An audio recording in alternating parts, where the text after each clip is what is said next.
We should be on. You prefer, right? I don't think anybody's here. Hello, good evening. They can hear you. No? Yeah. Yeah? Could you mute Vivian's mic? The volume's over there. Mute Vivian's mic? We are calling this meeting to order. It's February 28th, 2023. It is 7:01. Madam Clerk, can you please call the roll? Mr. Calvo? He stepped away from the dais, but he is here. Ms. Casal Munoz, Present. Ms. Garcia Robes, Present. Ms. Perez, Present. Mr. Rodriguez, Present. Mr. Tunidor, Yes, present. Mr. Zagvi. Present.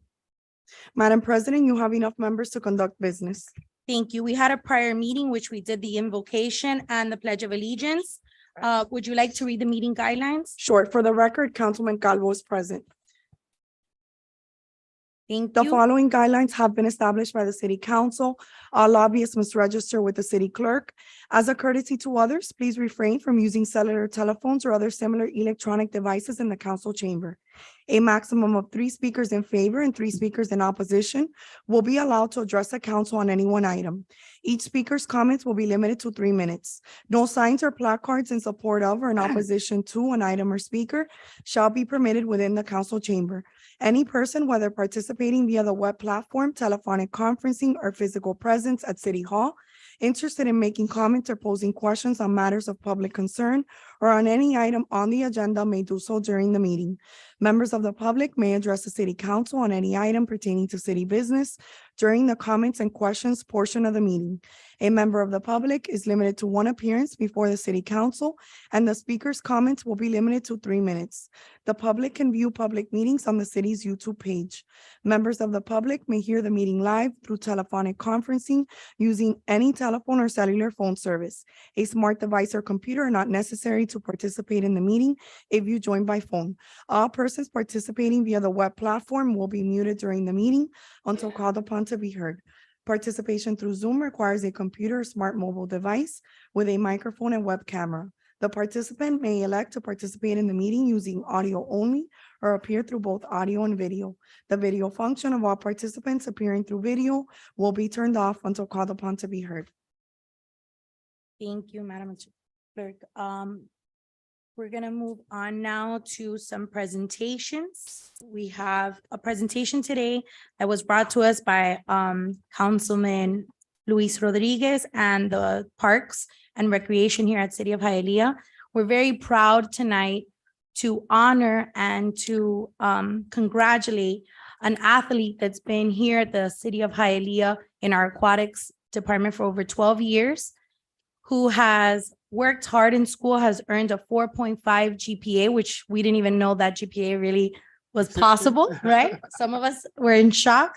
And the icing on the top is that she received a full academic scholarship, right, to Illinois State University. A little bit of a weather change, but not a big difference. Her parents, her teammates are all here, her coaches. We're very proud of her. Her name is Michelle Fernandez. So we're very proud to have Michelle here with us today. I would love for Councilman Rodriguez to give some words and to add to that, because I don't know. Gotcha. Okay, so I quickly just wanted to say some words from turning the mic to Douglas, our aquatic supervisor. I passed by Mylander Pool last week when Michelle was signing to Illinois State, and I was very proud of that. Hialeah, right? That's awesome. And like the mayor said, you're going to represent us all. So from now on, you're a role model, a great role model. So I just love the sense of community from the players and parents. It truly takes a village. I also like to point out the parents who sacrifice their time and support their daughter. The city is proud of you, Michelle, and thank you very much. Congratulations. Douglas?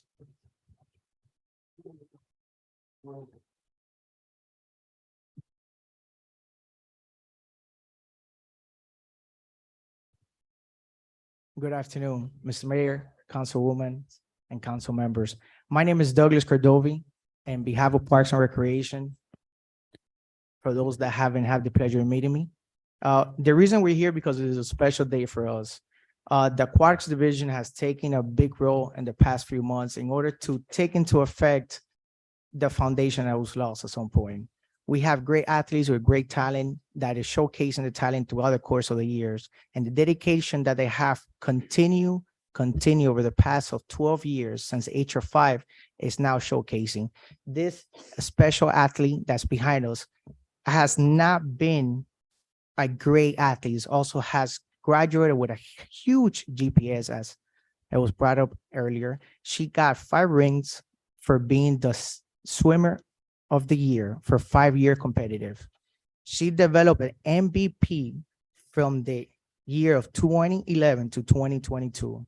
She competed in multiple events in the state, recognizing and proudly to announce a City of Hialeah athlete. With no further ado, I would really appreciate if everyone would give a great welcome to Michelle Fernandez.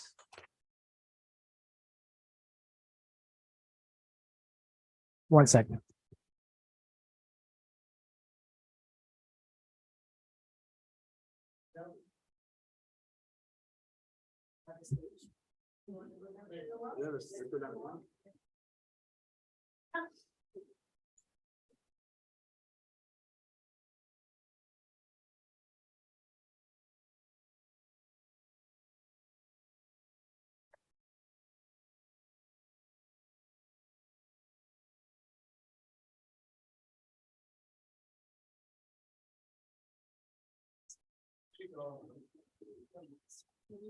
For her mom.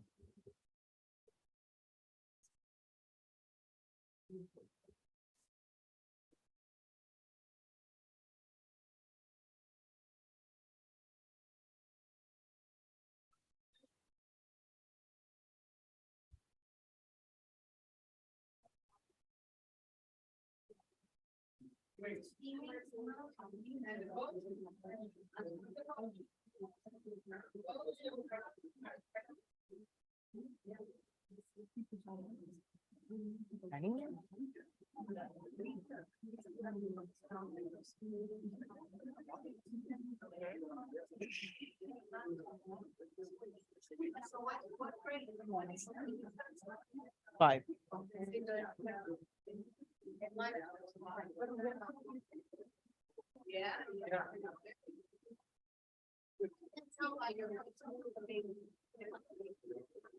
Alex, ¿no?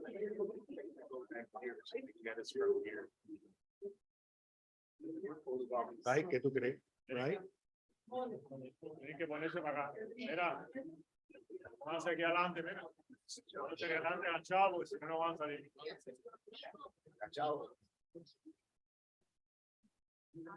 Gary. Ponte para acá adelante. Tú también. Allá abajo. Para acá. Porque esto está en medio. Ven para acá abajo. Oye.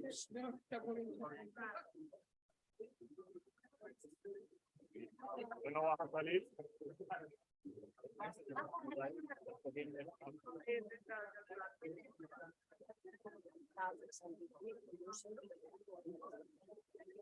A ver.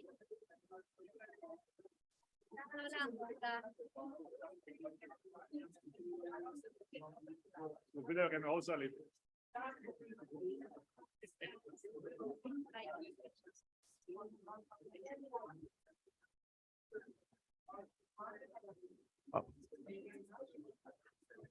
I would also like to take this time to congratulate not just this great athlete, the team, the effort, the coaching staff, for everybody that's taken such a huge role to get these kids to the next level, pero también darle el reconocimiento del sacrificio que los padres que nosotros tenemos en este equipo, el esfuerzo que hace de hacer las madrugadas, de llevar a los muchachos a la escuela, traerlo para atrás, el commitment que han mantenido, no solamente por un pequeño tiempo, pero como ven, es el sacrificio que han hecho por 12 años.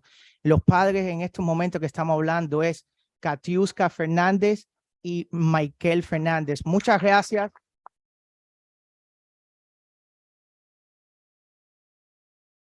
Muchas gracias por creer en nosotros, por darnos la oportunidad de supervisar no solamente uno de los trofeos que usted tiene, si no me equivoco, también uno de sus hijos, el mayor, también fue parte de este gran equipo y también tomó una beca basada en atletas y también por los requisitos que han han llegado por lo que es en la escuela. Y parte de un pequeño token de apreciación, quisiéramos darles estas flores, por favor.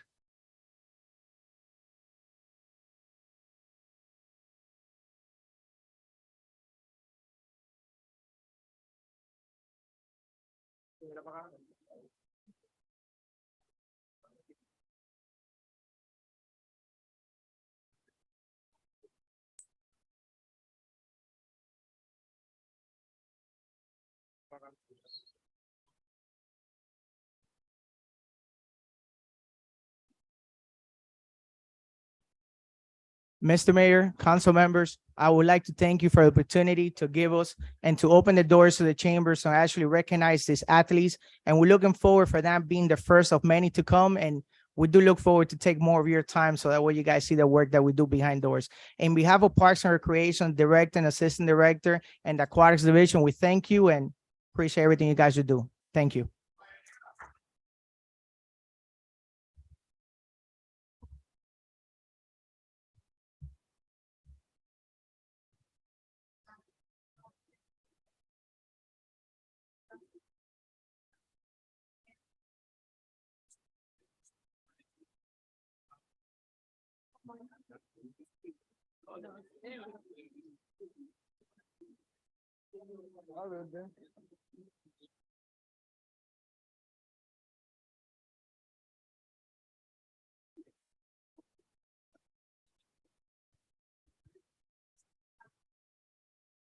Okay, as we conclude this meeting, Michelle Fernandez's mom would like to say a few words, so if we could please be quiet.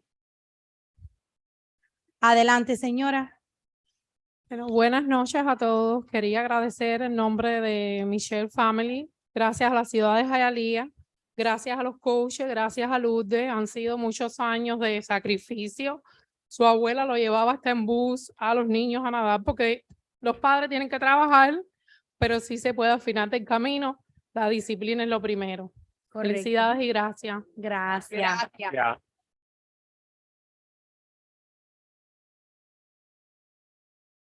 Muy bonito. Muchas gracias. Now we're on item B of the presentations. Through the chair. Yes, sir. I spoke to the mayor about this item. We've been working on this item for quite some time now, and we're not quite ready to make this presentation yet. So, Mayor, if it's okay, we'd like to table this item and bring it back in a month. Hasta luego. Adiós. So Let's table it till next month. which meeting, the first The or the second meeting second? of next month, and we'll figure it out from there. Fine. Let me look at the calendar. Give me 1 second. Okay, so we have a motion Second. to table presentation B until March 28th. Well, I don't think we have to vote on it because it's a presentation. So it's just a presentation. We don't have to vote on that. To table it?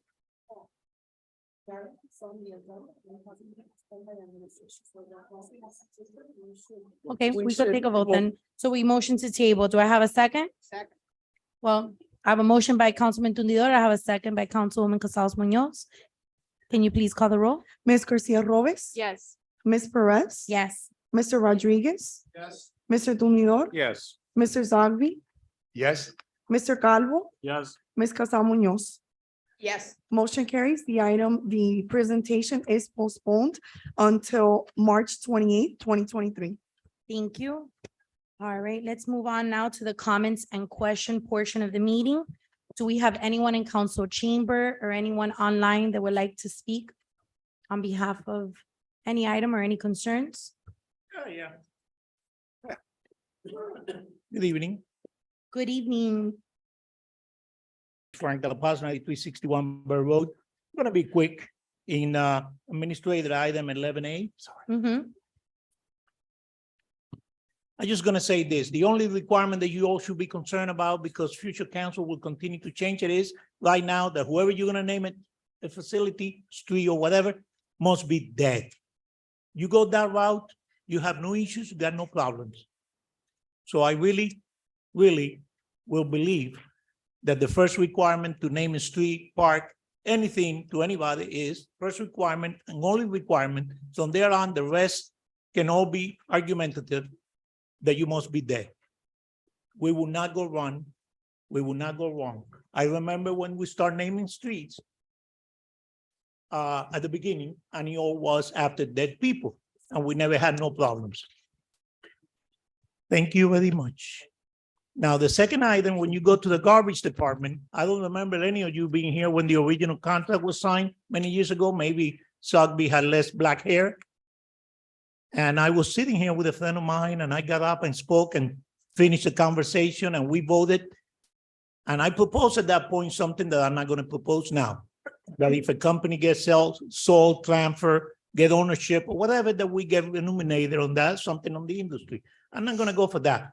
But this is the time, at the time of negotiation of the renewal of the contract, to see if we can get a mini dump, transfer station, whatever you want it, somewhere in the city, so people can go and dump their own stuff and not having to wait to put it up front. This is the time to ask for, because they're asking for something. Thank you. Have a nice evening.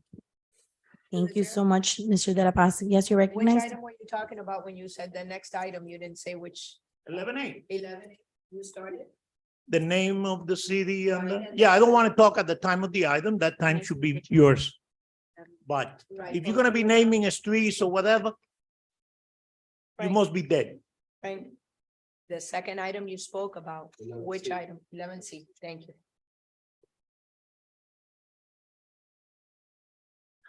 Okay, is there anyone else that has any concerns or comments? Hello, everyone. Hi, I'm Jackie. I'm part of Urban Paradise Guild, and we're a climate active organization in South Florida. Can I please have your name, full name Yes, and Jacqueline address for the Bonilla. record? Yes, 5273 West 24th Court. I'm sorry, repeat that. Sure, 5273 West 24th Court, Hialeah, Florida, 33016. Thank you. You're welcome. So I just came to comment. I noticed that you guys are working on the watershed pilot program. And so we've been a community-driven organization working with the members of Hialeah for years. And so I was reviewing the proposal, and hardly do I see anything about community organizations being asked for advice, especially organizations like ourselves that we've been working with community members on a lot of different things. And so I'm excited to see that there's conversations like this happening. And I want to invite and just comment for these conversations for people to join them. We've been having these conversations for years. And so Can you tell me which item it is that you're referring to? I'm having a problem finding it. I know the watershed was moved to today. I believe it's action B from what I was told. The watershed one? Oh, yeah, Yeah. that's the item B, the resolution. Yeah, so it's just more of a excited that you guys are speaking about this, and I would love for you guys to actually invite community organizations who have been working in the community to join the conversation as well. So we have extended, I've done some work with, we did a butterfly garden at JFK. Mariposas in Hialeah. Yeah, we did like a water conservation talk also that day at JFK. So we have engaged with the community partnerships in the past. But I'm interested in seeing what other recommendations you have. We have So- lots. We have Yeah. 14 years of experience, and our founder, Sam, which we've had conversations before, Right. he has lots of ideas. I mean, we speak to different municipalities and we give them ideas on different things strategies that we've developed over time. So, Strategies targeted on what specifically? What?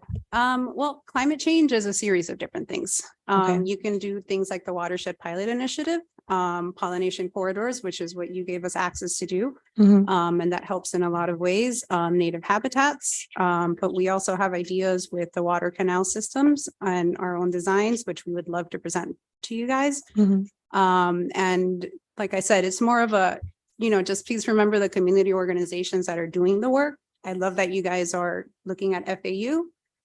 If FAU has a area in there for them to talk to us, we would love to just be included in the In the conversation. conversation. Yeah. Okay. All right. And your name again is? Jacqueline. Jacqueline. Bonilla. Okay, perfect. Right, Thank you, you. Jackie. Does anyone have any questions? Thank you. All right. Does Miss Yolanda want to speak and let her know that we have a translator? Señora Guerra, ¿quisiera hablar ahora? Le podemos, ella puede servir como traducir para usted si necesitas. Ven, acá, su nombre, apellido, aquí en el micrófono para que todo el mundo te escuche, el nombre, el apellido y tu dirección. Porque es de Jayalía como yo que he vivido 54 años allá. Yolanda, primero vamos a empezar con el primer nombre, su apellido y la dirección porque lo necesito para el récord. East 17 Street, Jayalía, Florida, 3301. Muchas gracias. He vivido 54 Guerra. años. Fabricamos la casa, mi esposa. Estamos sufriendo Chas. mucho. Y Chas. no es lo que usted piensa, de que es el aumento. El aumento es calculado. El aumento es calculado. Yo pagaba 80, la pago 153 como pagué en febrero. Lo que no es calculado es que pasó esto con el antiguo alcalde en combinación con el jefe del agua que nos están robando una cantidad exorbitante. Cuando yo tengo sola a mi hija y mi hija ha estado en 5 hospitales este año. En 5 tiene cáncer, le dio un infarto, le dio una embolia y todavía va a todos los días a curarla a la casa. Yo sola sé cómo ahorrar el agua. He pagado 700 pesos ayer de agua. Y en dos tiempos atrás he pagado 270 y pico. Yo sé que el agua es de Miami y que no sale más cara Jayalía. Todo lo he averiguado. Pero no hay razón porque yo llevo 54 años y sé lo que es eso. No es para que yo tenga que pagar eso y que me traten en la ciudad como si fuera una basura. Pero todos los viejitos allí llorando que no tienen, para que no las alcanza. Lo tratan muy mal. De la semana que yo fui, uno cogió el número 93, otro 71. Fui a pagar allí y tuve entonces que hacer una cola, porque que no podían cobrarme. Como siempre se podía pagar allí afuera y adentro. Una cola de 50 carros porque no podía pagar dentro. Digo, yo te puedo pagar con cheque, con tarjeta, con lo que quieras. Cash no se puede. Entonces, no es que sea, es que, mire, que pongan gente honrada. Aquí está el jefe de la policía. Le voy a decir lo que pasó. Llega un negrito pelón, chiquito, que yo nunca lo veía, porque no lo veía. Lo veo enfrente mío y le digo, oye, ¿cuándo viene aquí al agua? Se montó rápidamente, salió corriendo. Tengo experiencia de casa de empeño porque he trabajado. Negro que sale huyendo, negro que debe algo. A la cuadra siguiente, es el tipo de negro que vienen con las bicicletas a vender joyería robada. En la otra esquina, viene y voy, coge el carro. Saco el carro y me pongo atrás de él. Y cuando sale de esa casa, se monta rápidamente y sale corriendo. Nunca lo pude localizar. Ese negrito que trabaja para ustedes, hay que preguntarle por qué me huyó. Para mí que está, él no coja nada más que poner lo que da la gana. Porque yo sola me he pasado este año. Mi hija ha estado en 5 hospitales. En Monsanto también tuvieron que ponerle un stent en el riñón. Y en el Mercy, 2 stents en el corazón. Mi hija está inutilizada, casi postrada. Tiene las 2 piernas inflamadas. Por la gordura. Una muchacha que es microbiología de la Universidad de Miami, maestra de piano. Pero la gordura, 2 divorcios de la gordura, echaron a perder. Eso es lo que quería decirle a usted mismo. Cumplí con usted, como usted quería que yo votara con fulano, con cingüano, que usted me puso en mi teléfono, lo cumplí, porque sabía que eran personas honestas. Entonces yo espero que usted sea honesto conmigo y que averigüe el agua, aunque su secretaria Marisa, una de las veces que la llamé a la Jayalía, me dijo que era un departamento aparte. No la quise discutir, meterme esa broma a mí que llevo 54 años viviendo en Jayalía. Yolanda, ya Bueno, se cumplió el tiempo, pero voy a Muchas dejar que gracias. la No voy a carta saber que le Jayalía responde es un, parte de usted. déjale un Yolanda, momentico que te Yolanda, pueda si responder. te puedes Gracias. acercar, Jenny, raise your hand. Through the Mira la chair. muchacha que está atrás, mira, Yolanda. La muchacha que está con la mano arriba. No, Jenny. Sí, pues, Yolanda, Yoli, no te vayas. si pudieras acercarte a ella para que le dé tu información, yo quisiera ver mañana por qué la cuenta tuya vino por $702. Ok. Ok, pero tengo que entender por qué. So, por favor, si le puedes dar la información. Through the chair. Nosotros ahora estamos en un proceso, pero ella va a hablar con usted para que te pueda investigar el caso Gracias. suyo. Yes, sir, Let me- you let me- recognize. Thank you, madam. Yoli, espérate, no te vayas. Ven para acá. Yoli, recuérdame, te cambiaron el metro. Te cambiaron el metro hace unos meses. Te llegaron a cambiar el metro, ¿verdad? ¿Cuándo? Ayer no, cambiaron el metro. ¿Te acuerdas? Hace par de meses fueron. Ayer fue que lo pusieron. Ok, mi vida. Dale tu información a Jenny para que le den seguimiento. Ok, sí. Habla para que le den seguimiento a eso, Yoli. Ok, Mima. Thank you, ma'am. All right, yes. Anyone else? Any other comments, questions? Because she was scheduled to get a meter. All right, let's move on then to the announcements to the agenda or any corrections that we have, any add-ons? The following items have been added to today's agenda. 9A, consent items G, H, I, J, K, L, and administrative items 11C1 and 11D. The proposed resolution for consent item B and the proposed ordinance for item 11C have been updated. Items LU2 and LU3 are postponed until March 14th, 2023. Item LU5 is postponed until March 28th, 2023. And items PZ3 and LU6 have been withdrawn from the agenda per the applicant's request. Thank you. Okay. Okay, let's move on to board appointments. We have item 9A.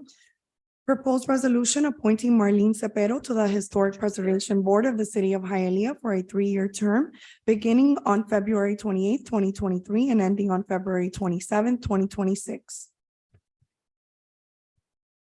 Members, we Who have her has, here, if you have any yes. questions or. We are so happy to see you here. Wow, it's been 10 years, believe it or not, when I sat up there as a chair for the Cultural Affairs Council. And it's been my pleasure and honor to work with this wonderful group. I've lived in the city of Hialeah for 35 years.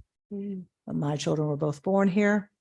And I'm very proud of this community and the leadership that we have and the many activities that we have given our residents. So thank you, Mayor Bovo, and for this honor. And I appreciate it and will fulfill my responsibilities to all of you. Thank you. Thank you. It's a very important board, so we're lucky to have you. Thank you. Thank you, Marlene. Anything else for me? That's it for me. Thank you. Do I have a I'll go motion? continue. I have a motion from Councilwoman Casals Munoz. Do I have a second? Second. I have a second from Councilman Tundidor. Can we call the roll? Thank you. Ms. Perez, Thank you. Ms. Perez, Yes. Mr. Rodriguez. Yes. Mr. Tumidor, Yes. Mr. Zogby, Yes. Mr. Calvo, Yes. Ms. Casal Munoz. Yes. Ms. Garcia Robes. Yes. Motion carries. The item is approved. Thank you. Congratulations. Moving on to our consent agenda. Do any council members have any items they would like to pull to discuss? Through the chair. Yes, sir, you recognize? Just items B, D, and J. I'm sorry, can you speak? a little? Yeah, items Bravo, Delta, and Juliet. Okay, Julie? Yes, BDJ. TJ. B, T, and J. Do any other council members have any items they would like to pull? Motion. Having none, I would like to pull item I.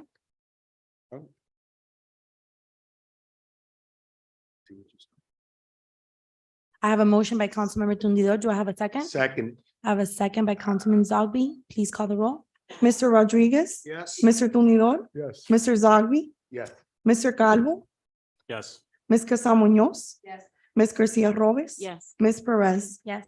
Motion carries. The consent agenda has passed except items B, D, I, and J. Thank you. Item B. Proposed resolution accepting a grant from the State of Florida Department of Emergency Management funded by the Federal Emergency Management Agency FEMA and appropriating the grant funds in the building fund for the creation of a watershed master plan subject to a monetary contribution by the city in the amount not to exceed 25% of the total project costs, with the balance of 75% of project costs being paid for by the grant, subject to total project cost not exceeding $200,000. Approving the terms of the grant agreement with the state of Florida as set forth in Exhibit 1, which is attached to and incorporated herein. Approving and ratifying the grant application attached as Exhibit 2, which is attached to and incorporated herein, subject to all necessary amendments consistent with this resolution. Authorizing the mayor and the city clerk as attesting witness to execute and deliver the agreement, assurances, and other necessary and customary documents in furtherance thereof on behalf of the city and providing for an effective date. Thank you. Okay, so we have some exhibits to pass around. Councilman, if you would like to see them, you're recognized since you pulled this item. Thank you. Yeah, I guess my curiosity is that, I mean, obviously the backup was a little short. I guess my big question is what's a watershed master plan? More of a curiosity. Good evening, Mr. Riveron. Alexis Riveron, 501 Palm Avenue, building official. We have online the consultant, Dr. Young from FAU. He will be able to answer any of your questions. Is he unmuted? Do you see him online? Good evening. What's his name? Yeah, can you hear me? Yes, sir, we could hear you. Thank you. Please Okay. state your name and address for the record, if you do not mind, Mr. Young. I'm with the Florida Atlantic University. It's a 777 Glades Road, Boca Raton 33498. And your full name, sir? My full name is Yan Yong, Y-A-N, and last name is Y-O-N-G. Thank you, Mr. Young. Yeah, thank you for inviting me to this meeting. And the watershed master plan actually was initiated by the FEMA, basically help the community to improve the tool to face the future flood disasters from the future conditions. So FAU actually the FEMA grant is through the federal state emergency department, and so they divide that into two phases. And the first phase actually FAU led the effort, and we developed the watershed master plan template, and then we then work with communities like City of Hialeah, and we basically help you to develop the plan and develop the tool so such that your rating, the CIS rating, can be increased. And so actually the residents, whoever are in this, insurance group actually will definitely benefit. This is what we provide this service because we developed the template from phase 1.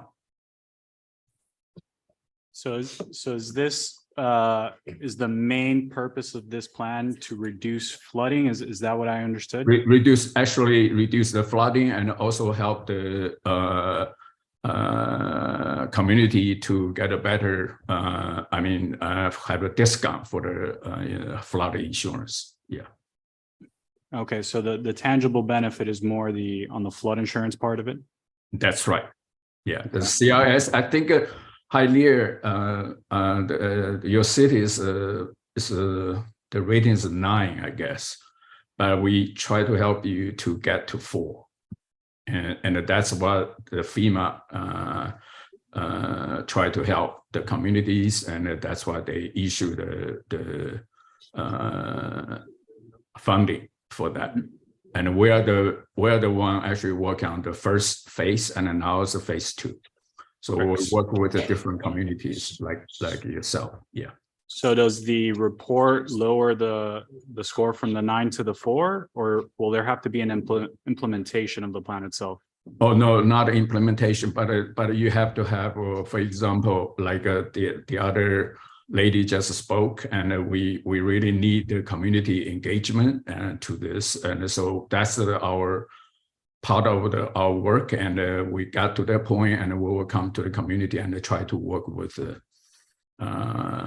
guys and try to that this is a part. You have the different plans, and once those plans are there, and then we actually give to the we have the like FEMA, you know, and also national insurance, you know, organizations. They will come in to evaluate the plan, and so those plans actually include the future plan, what you can do and what you will do.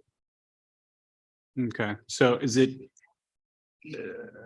it more affecting, because you said something key there, so is it more for future development, future projects, or there's sort of an initiative that would kind of go back into older, more established neighborhoods for the flood? Yeah, well, we basically go back to evaluate, and we actually evaluate those data and then come up with a plan. And whenever we try to identify some, you know,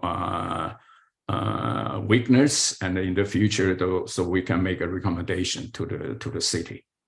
And is this being done by students at FAU? Oh, or- actually, the faculty led the effort, and we have Okay. the students working on it. Yeah, and because this needs a lot of computer, you know, data processing, and we have the capacity to do that because we did a phase 1, and so yeah, we have mostly faculty and then student help, basically. Yeah. I see there's a grant component, but what's the cost to the city? Cost of the city is 150,000. 150,000. Yes, 150,000, and I think the state actually provides 200,000 to the city. Okay. Got it. And have we done one of these plans in the past, or would this be sort of a new thing? This is a new thing. This is a new thing, and that's why the state actually the entire grant at 75% come from FEMA and 25% from the state. Okay, so we'd be paying out about $50,000 or under $50,000 for this. And while you're the $50,000, and but basically the FDM will pay you 200,000, and then our work basically costs 150, and then how the cities arrange this is it's out of our control, and but our price tag is 150 because we have faculty, we have a postdoc, and we have a PhD students, and we have master students, and we also have other costs, and those are right. Sorry, just to clarify on that point of the flood insurance, are we talking about residential flood insurance or city carried insurance? No, it's a residential. So the homeowners themselves would receive. Will benefit from this, yes. Right. And how long does the study take? Actually, the state gave us the data to September 30th, but most likely will postpone that deadline. And because when we work on the first phase 1, actually just try to get the FEMA and also the National Flood Insurance to get involved and to get people together. That takes time. But what we try to do is we try to first, well, of course, after we develop the plan and we share with the city, we try to meet the deadline September 30th. But after that, and then we, well, I don't mean they get approval, but at least we need to have the first draft out by September 30th. And from your experience, I mean, when we're talking about a reduction, what kind of tangible number could residents expect percentage-wise, I suppose? Okay, at this point, what we knew was if you are, the grade is from 5 to 4, that benefit is a 5% discount. But from 9 to 4, I don't have a number exactly how that amount will be, but I just give you an idea. If you currently has 5 and it raised to 4, and so the discount rate is 5%. If I may just quickly, for the council members to know, if you want to check your emails, your backup was emailed to you. It's in your email. My question is, just wrapping it up is, so how can the insurance company give you a lower rate without the implementation aspect of the plan? I mean, otherwise it's just a fancy report, is my question. Oh, yes, that's what the original plan from the FEMA, that was the idea. So that's what we call as the watershed initiative. Basically, it will start getting those, especially the community get involved, and I don't think because implement the plan and will be much more efforts involved, but 150 is not enough, of course, and I think that's what the setup like this for this grant. Yes. So is it one or the other? Is it an automatic lowering of the rate with the report, or is there an implementation component? And based on that implementation component, is that you get the numbers that we're talking about? No, the plan has to be approved by the National Insurance Organization, and so once they improve, and the rate will immediately drop. Oh, wow. Yeah. Okay. Well, motion to approve. Thank you. I have a motion by Councilman Colville. Do we have any council members that would like to speak on the item before we vote on them? Second. I have a second by Councilman Rodriguez. Please call the roll. Mr. Calvo, Yes. Ms. Casal Munoz. Yes. Ms. Garcia Robes, Yes. Ms. Perez. Yes. Mr. Rodriguez, Yes. Mr. Tumidor, Yes. Mr. Zogby. Yes. Motion carries. The item is approved. Thank you. Thank you, Mr. Young. We're moving on to item D. Request permission to increase purchase order number 2023-334 issued to Sunshine Communication Services Incorporated for after-hours emergency telephone answering services by an additional amount of $30,000 for a new total cumulative amount not to exceed $55,000. The approval of this item requires the waiving of competitive bidding since it is advantageous to the city in that the services offered by this vendor have been utilized by the Department of Public Works for several years, and the vendor is familiar with the department's after-hours and emergency procedures. The funding for this expenditure is to be withdrawn from the Water and Sewers Division Fund, Communication Services Account Number 450-9500-536-410. Thank you. Councilman Calvo. Thank you. Mayor, I wondered if we could just briefly discuss this very specific issue, which is obviously a big concern, the whole telephone answering system with the water department, kind of this cloud. I mean, people waiting on the phone for hours. Obviously, the after hours is what we're talking about specifically today. I mean, I guess my question is, how do you see us handling this moving forward? Councilmember, perhaps my biggest pet peeve moving forward with the water department is our ability to provide excellent customer service. Right. And this, I believe, is tied to that. You heard already one lady come up and speak today about people standing in line and ability to pay. And to me, it's all related. It's, in today's world and technology, you would think it's almost unacceptable that you would have to call someplace. It doesn't matter the time, and that you'd have to run yourself into a situation that either nobody's answering the phone or you're put on hold for a long time. Mhm. This is an area of concern. This is an area that, quite honestly, I expect us to transform. I can tell you that we are, in fact, yesterday, we met with the folks at Chick-fil-A Okay. because we're interested in the way they deliver customer service. And it's something that not only could help serve us well in the water department, it may be able to do it across the board throughout the entire city.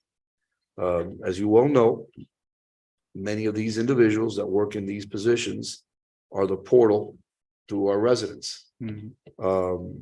Someone may find you at the supermarket and complain to you, but chances are they're going to be running into employees that man the phone, man the windows, and the way we interact with the public will probably be a direct reflection. I can tell you of the mayor's office, and it'll be a reflection of all of us that hold elected charges.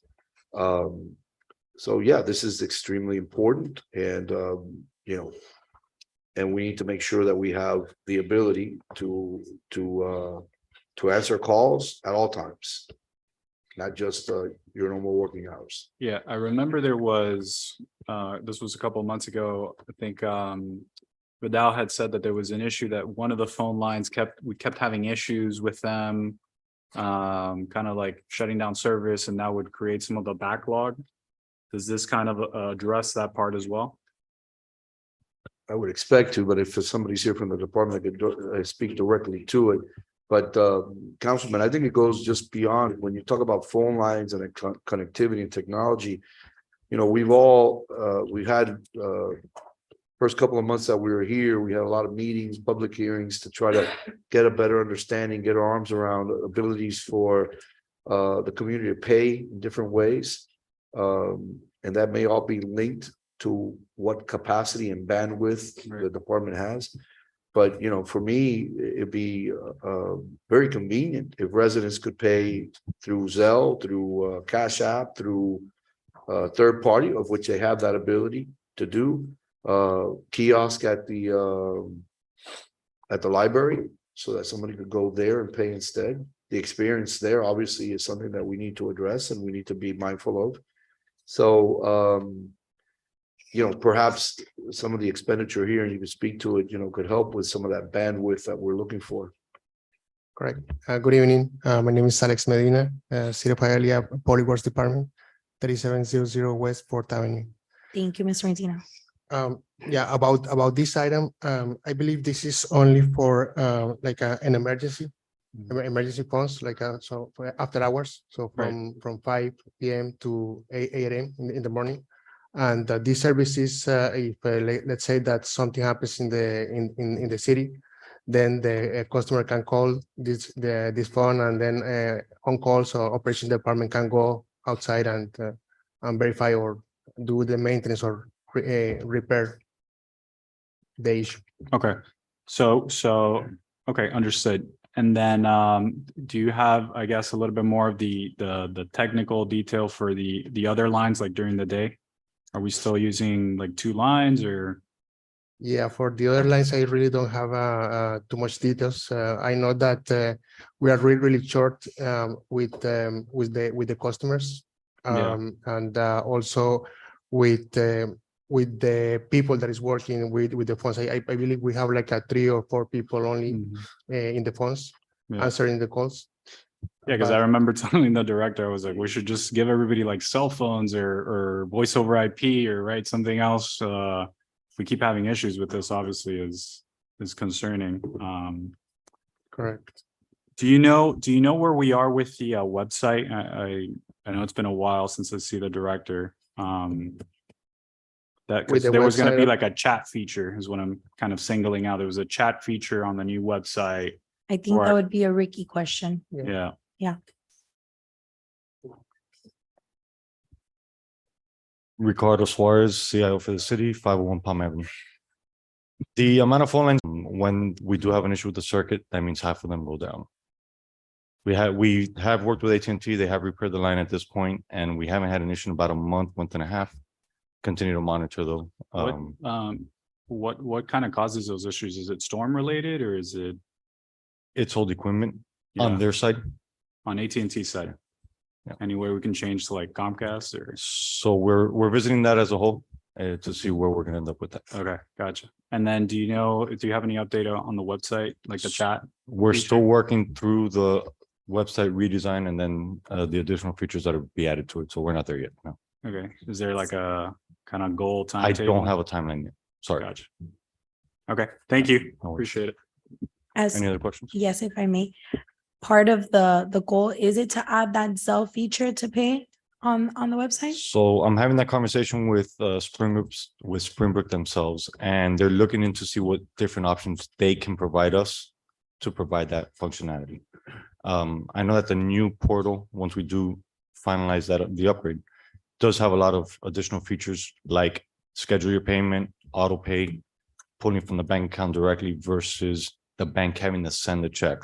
So there's a couple different options that are already going to be available that should alleviate some of those delays, but I don't have a final on Zelle or any of those individual items.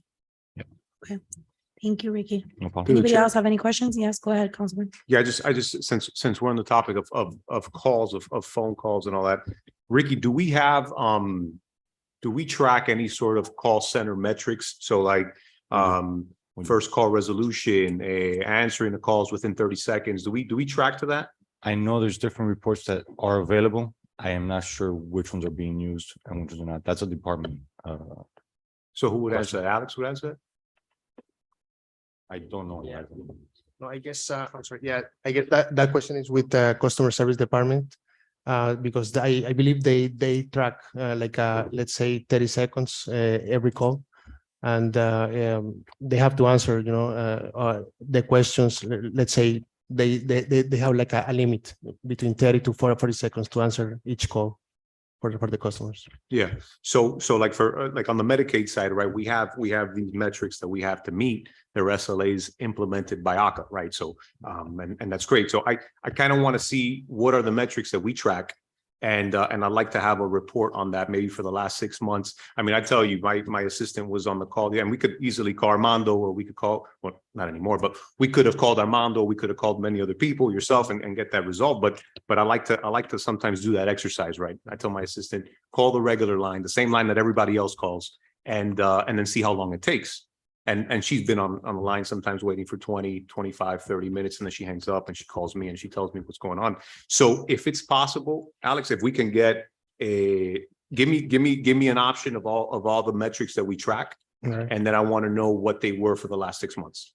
The mayor would like to say something. Oh, go ahead, Councilman. Mayor, sorry about that. Yeah, no, look, I think you have a very valid point of what you're making. It's something that it's an ongoing conversation, right? Because as you start taking pieces out and trying to get a better understanding, there's a lot of disconnect, no pun intended, within the department on folks working in their silos and not really interfacing with other parts of the operation.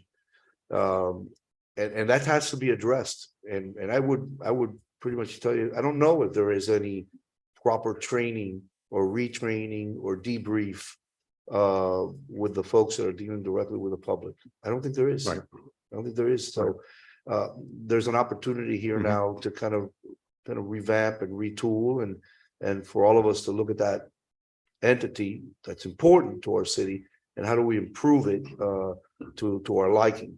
But there's definitely enough technology out there and there's enough training situations out there that we could make it more robust and more inviting for people to be able to, those that have to feel the need to go there. Yeah. Okay. And I think all of that should be on the table from some sort of interface on your website, which by the way, I would tell you, I pay my line I pay my bill online. And I would tell you that I've seen an improvement in the billing statement online and the ability to play around with a little bit to get an idea of where my water consumption peaked and what have you. So I'm happy with that because it's a step in the right direction. But obviously, with all this, there are platforms that we've invested in. Do they accept certain payments ways and all that? All this has to be on the table because I do want customers to pay in a variety of ways. And the key for us is to make sure it hits the accounts immediately, because in many cases, somebody may pay and we found out that by the time we get it reported, there may be a 3 or 4 day lapse. You think you paid it on time, but it's being read that it's been paid late, and then you're getting hit with a fee. So these are all things I think that need to be untangled as we move forward. Through the chair. Yes, sir. Mayor, 100%. And I think this would be a good time to look at maybe some of these metrics and set a baseline on where we're at today. And then in the future, I know we're gonna do a lot of work to it. So see that improvement. Thank you, guys. All right, thank you. Thank you. Any other discussion on this item? Do I have a motion? Motion. I have a motion by Councilman Second. Tundidor and I have a second by Councilman Zogby. Please call the roll. Mr. Zogby, Yes. Mr. Calvo, Yes. Ms. Casal Munoz, Yes. Ms. Garcia Robes, Yes. Ms. Perez. Yes. Mr. Rodriguez. Yes. Mr. Tundidor. Yes. Motion carries. The item is approved. Thank you. Moving on to item I. Request permission to utilize contract number R191902, Educational Software Solutions and Services Executive Summary between the Region 4 Education Service Center and Carasoft, and issue a purchase order to eCivis Incorporated, a software of Carasoft, for the purchase of 10 licenses to access the grant management software, providing private and public grant announcements in a total expense amount not to exceed $27,101.20. The funding for this expense is to be charged to the general fund contractual services account number 001-8500-519340. Thank you. I had the pleasure of speaking to Ms. Ruiz and visiting the grants department the other day and seeing the work that they're doing in our city, how they're finding these resources and funding to help us maintain services and quality in the city without having to compromise going into our general fund. I think this is a very important item for our departments to have. I was very proud to hear that they've been training and going through each of our departments and explaining how to apply for grants. So I thought that is a great process. Thank you, Mayor. Thank you, Ms. Maria Ruiz, for doing that. We appreciate you training each of our departments in being resourceful and finding funding in other areas that is out there in the state to be able to offer the best services to our constituents. I think that this is a great price, considering that we're dividing it between 10 of our most important departments. And I reached out to the mayor after I met with the grants department, and I had expressed how this is something that I think that we should expect for each of our departments to bring a minimum of, I would say, 3 grants per year. Because we need to supplement and we need to be able to plug in some of those gaps and resources that is out there that other municipalities are getting. And that's something that we should expect from each of our directors and each of our departments to be going out there and really working to find, where we could plug in some of these holes that we have and gaps. And that's a conversation that we had. And I think that was important that I'm seeing many departments, Ms. Reese, right, have already done a training in the grants. We have many that have already, out of the 10 that have the license, have all 10 participated, or are we missing any? I can't find the list right now from the 10 that are targeted to work with this license. Good morning, Maria Ruiz. We are still missing a couple of the departments that are on here, but everyone else has in fact undertaken the training already. So we have police, fire, parks and rec, public works, education and community services, transportation, streets, finance, emergency operations, mayor's office. Thank you so much. I think that those are all huge departments that could find funding in other areas. And I think that that's something that we should really push for each of our departments to absolutely bring in a minimum per year. Thank you so much for bringing this to us. And she showed me the program. If you got an opportunity to go down there to look, she puts in keywords, right? These keywords come out and you click on the item and it tells you ideas how to write the grant. It shows you how other municipalities have submitted photos. It's very user-friendly, and it's gonna help people that are in these departments and don't necessarily write grants be able to have some comfort in really doing it correctly. So thank you so much for bringing this to our attention. Do I have a motion or any discussion? I have a motion from Councilwoman Casal Munoz. Do I have a second? Second. I have a second from Vice President Garcia Robles. Please call the roll. Ms. Casal Munoz. Yes. Ms. Garcia Robes? Yes. Ms. Perez? Yes. Mr. Rodriguez? Yes. Mr. Tumidor? Yes. Mr. Zogby? Yes. Mr. Calvo? Yes. Motion carries. The item is approved. Thank you. Item J, Request permission to utilize contract number 18-2237 Civil Engineering Services for miscellaneous projects between the City of Miami and the vendor, and issue 2 purchase orders to Milian Swain and Associates Incorporated for civil engineering services for miscellaneous projects and services related to engineering, economics, and administrative support to the Department of Public Works, with the first purchase order being for water services in the amount of $148,833.80, and the second purchase order for sewer services in the amount of $148,833.80, in a total cumulative expense amount not to exceed $297,667.60. The funding for the water services is to be charged to the Water and Sewer Division Fund, Professional Services Account Number 450-9510533-310, after a transfer is made in the amount of $178,000 from the Water and Sewer Division Fund, Professional Services Engineering Account Number 450-9500536-311. The sewer services is to be charged to the Water and Sewers Division Fund, Professional Services Account Number 450-9520-535-310, after a transfer is made in the amount of $179,000 from the Water and Sewer Division Fund, Professional Services Engineering Account Number 450-9500-536-311. thank you, sir. Thank you. Listen, I know we lost a giant today in our water department, and so I guess my question was, do you see like MSA taking a larger role in the department? I know the director had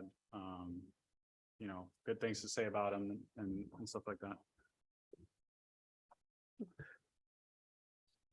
Yes, I would concur with you, council member, that for 25 years, there's been a stable hand at the water and sewer department. And that stable hand has created the process that has been followed for a long time, and that has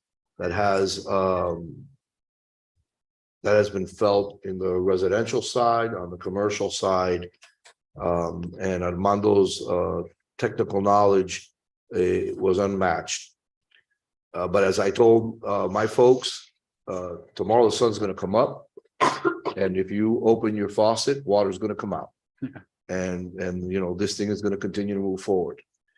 Now, the challenges that we have in front of us, and being as transparent as possible, is that while we move forward, we want to make assessments and the ability to make changes and the ability to tweak this department and what it may look like 25 years from now is here. This is the opportunity.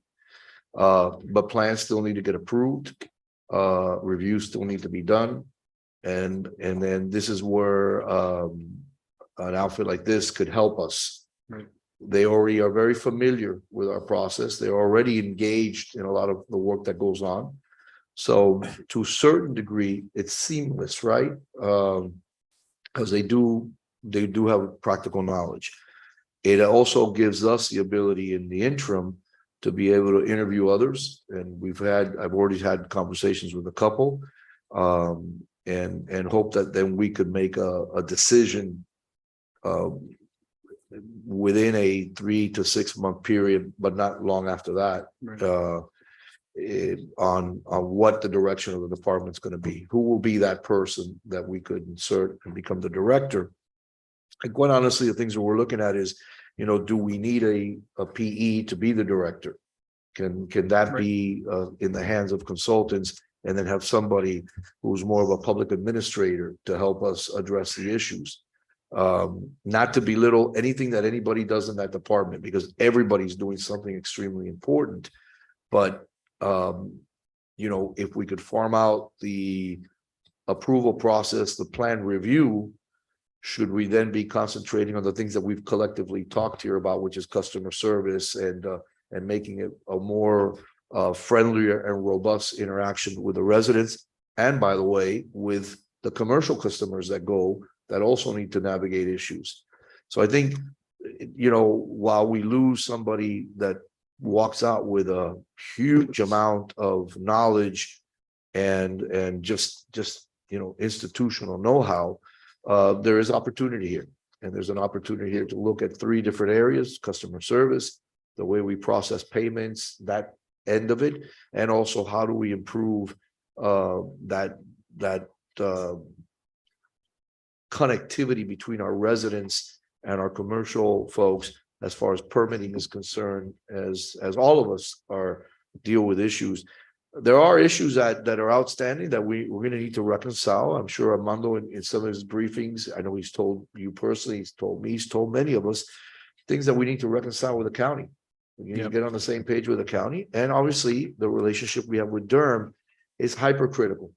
If we want to take full advantage of the growth that we're seeing in our city, folks, then that relationship with Durham needs to be tight. It needs to be transparent, it needs to be honest.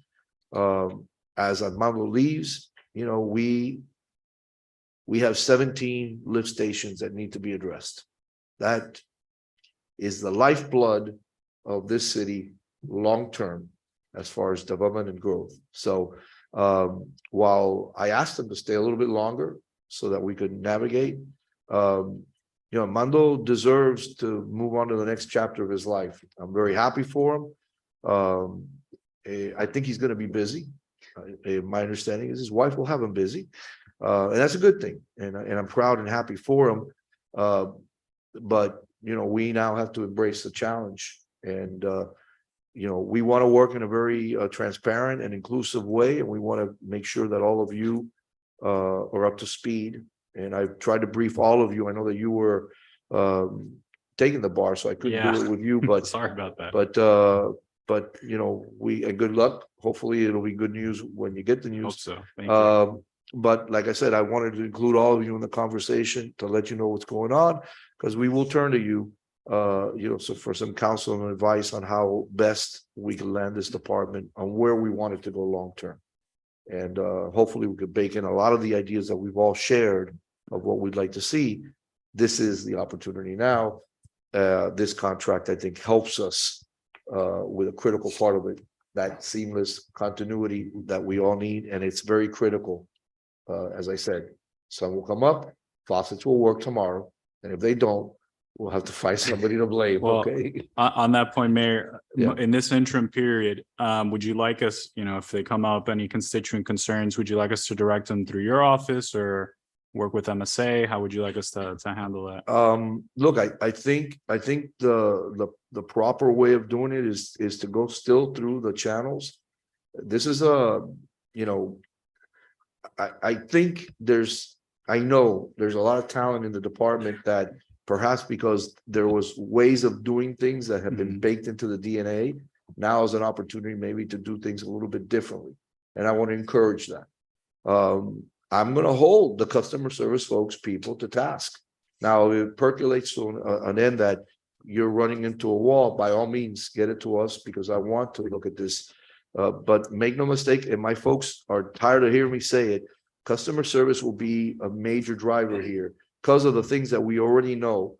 Water rates, how they're done, what we pass through, we're going to get complaints. So how do we make sure folks in our community, business and residential clients, feel that, we are trying to give them better service. Right. And that's where I think it starts. I think I mentioned already, we're going to have Chick-fil-A training our folks and talking to us how we could navigate and improve. We're not going to give them mac and cheese or that delicious chicken that they give out, but maybe there's something we could learn, or maybe not. Maybe we put a Chick-fil-A franchise there at the door of but I think this is something that I feel strongly enough that, I may have gotten ahead of myself when I talked about looking at the department and trying to figure out a fork. When we get to the fork in the road, do you keep the department? Do you privatize it? And I think I've landed in, I want to improve the department and I want to keep the department. And I think we owe it to the men and women that work there that I think their goal is to also provide excellent service. Okay, thank you. Thank you, Mayor. Councilman, do you have any further questions or discussions I on the do item? not- No. Any other council member? No, do I have a motion? Motion. I have a motion by Councilwoman Casals Munoz. Do I have a second? Second. I have a second by Councilman Zogby. Please call roll. Mr. Tumidor, Yes. Mr. Zogby, Yes. Mr. Calvo, Yes. Ms. Casal Munoz. Yes. Ms. Garcia Robes. Yes. Ms. Perez. Yes. Mr. Rodriguez. Yes. Motion carries. The item is approved. Thank you. That concludes our consent agenda. Let's move on to administrative items. We're moving on to administrative items, 11A. Second reading and public hearing of proposed ordinance amending chapter 46 entitled Historical Preservation of the Code of Ordinances, and in particular revising Hialeah Code Section 46-40 entitled Powers and Duties to prohibit the naming of city buildings, facilities, parks, rights of way, and other city properties if any person has a felony conviction unless waived by a 5-7 vote of the city council. Repealing all ordinances or parts of ordinances in conflict herewith, providing penalties for violation hereof, providing for inclusion in the code, providing for a severability clause, and providing for an effective date. I really hate the fact that she had to read that whole thing. Members, we want to withdraw the item at this point because we still need to do some fixes. So I'm sorry, my very soon. So it's pleasure of the board, but we request that you withdraw the item. Move to There- table, withdraw. There's no need No need to, okay, to take a mo- move to withdraw, yes. Okay. But if we're gonna withdraw, we're gonna table it.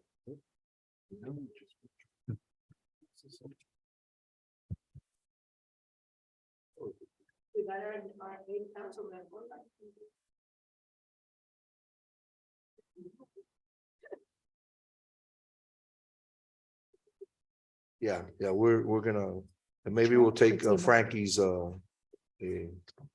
advice. Withdraw or table? Withdraw. Okay, so we withdraw item 11A. For the record, we're moving on to item 11B.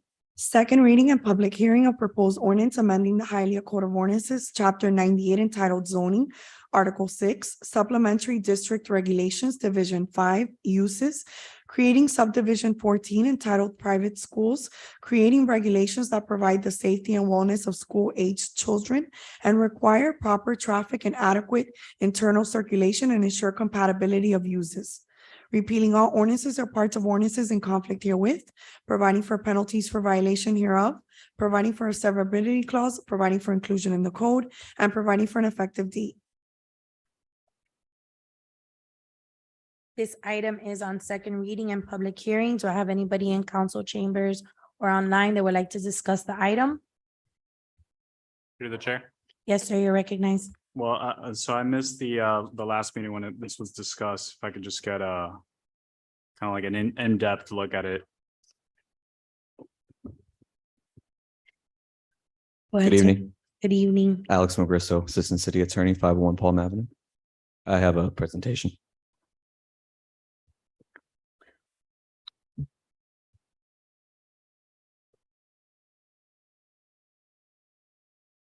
It's not up yet.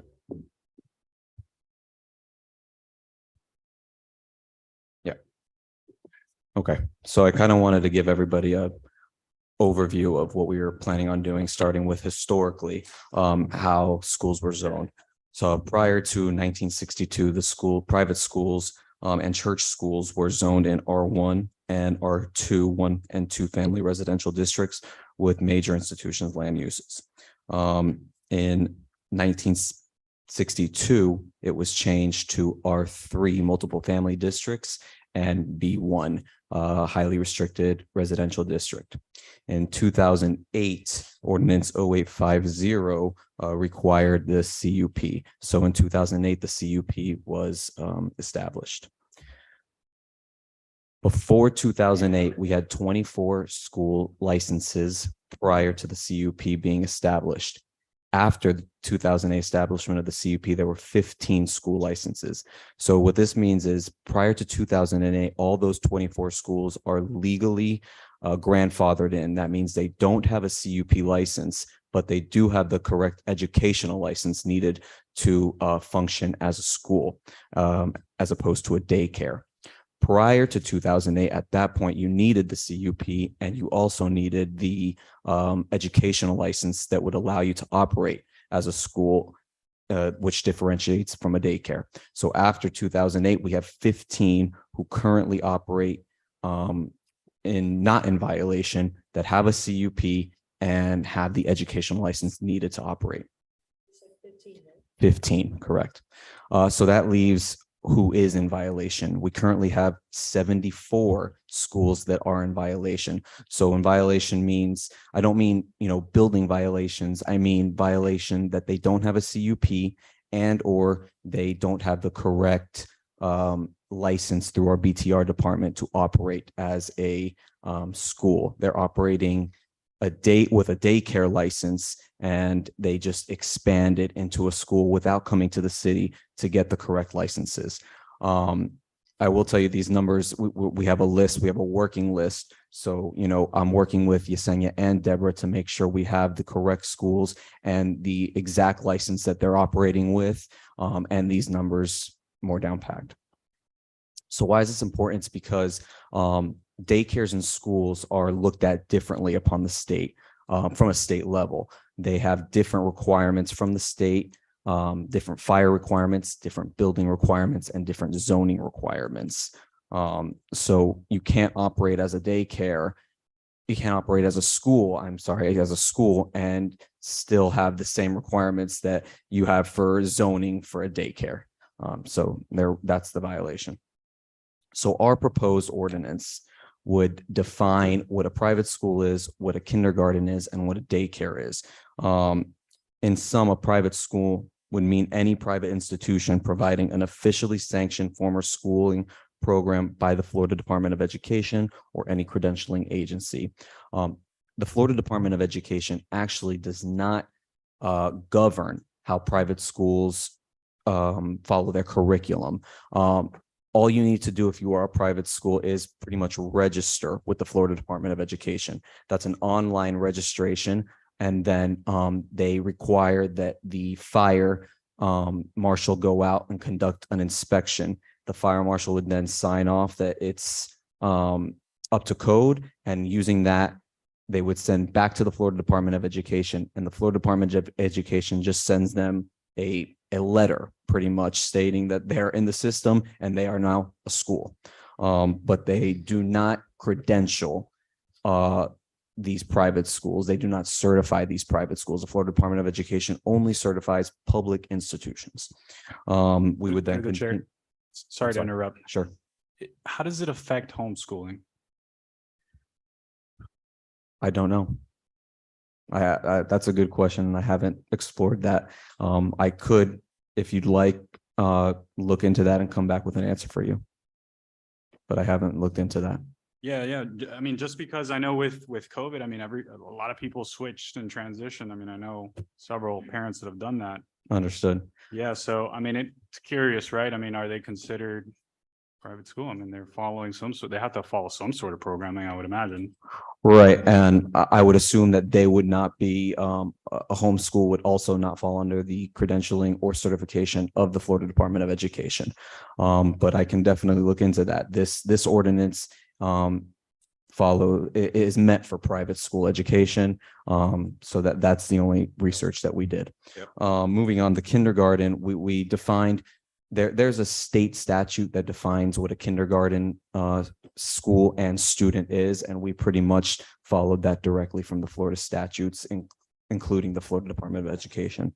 The daycare would mean the care, protection, and supervision of a child for a period of less than 24 hours on a regular daily basis, which supplements parental care, enrichment, health supervision for the child in accordance with his or her individual needs, and which payment, fee, or grant is made for care.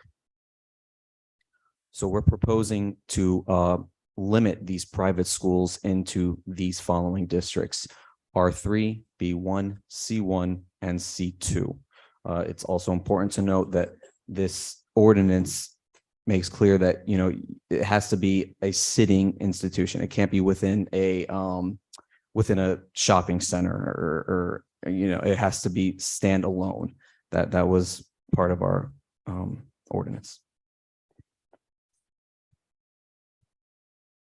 So we have these non-conforming schools and the question is, what are we going to do with the ones that are non-conforming while we have some in the pipeline who are coming and they'll have to apply for the CUP. So as I said prior, there are schools that do not have the CUP that are operating and they don't have the correct license. So what we're saying is that they will have until the end of the 2023-2024 school year, which is the upcoming year. They'll have this year and all of next year to seek zoning relief or to cease to operate.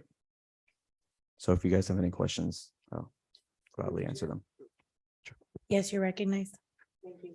I have actually a couple of questions. Okay. The license you went back with me. How do I go back? Okay.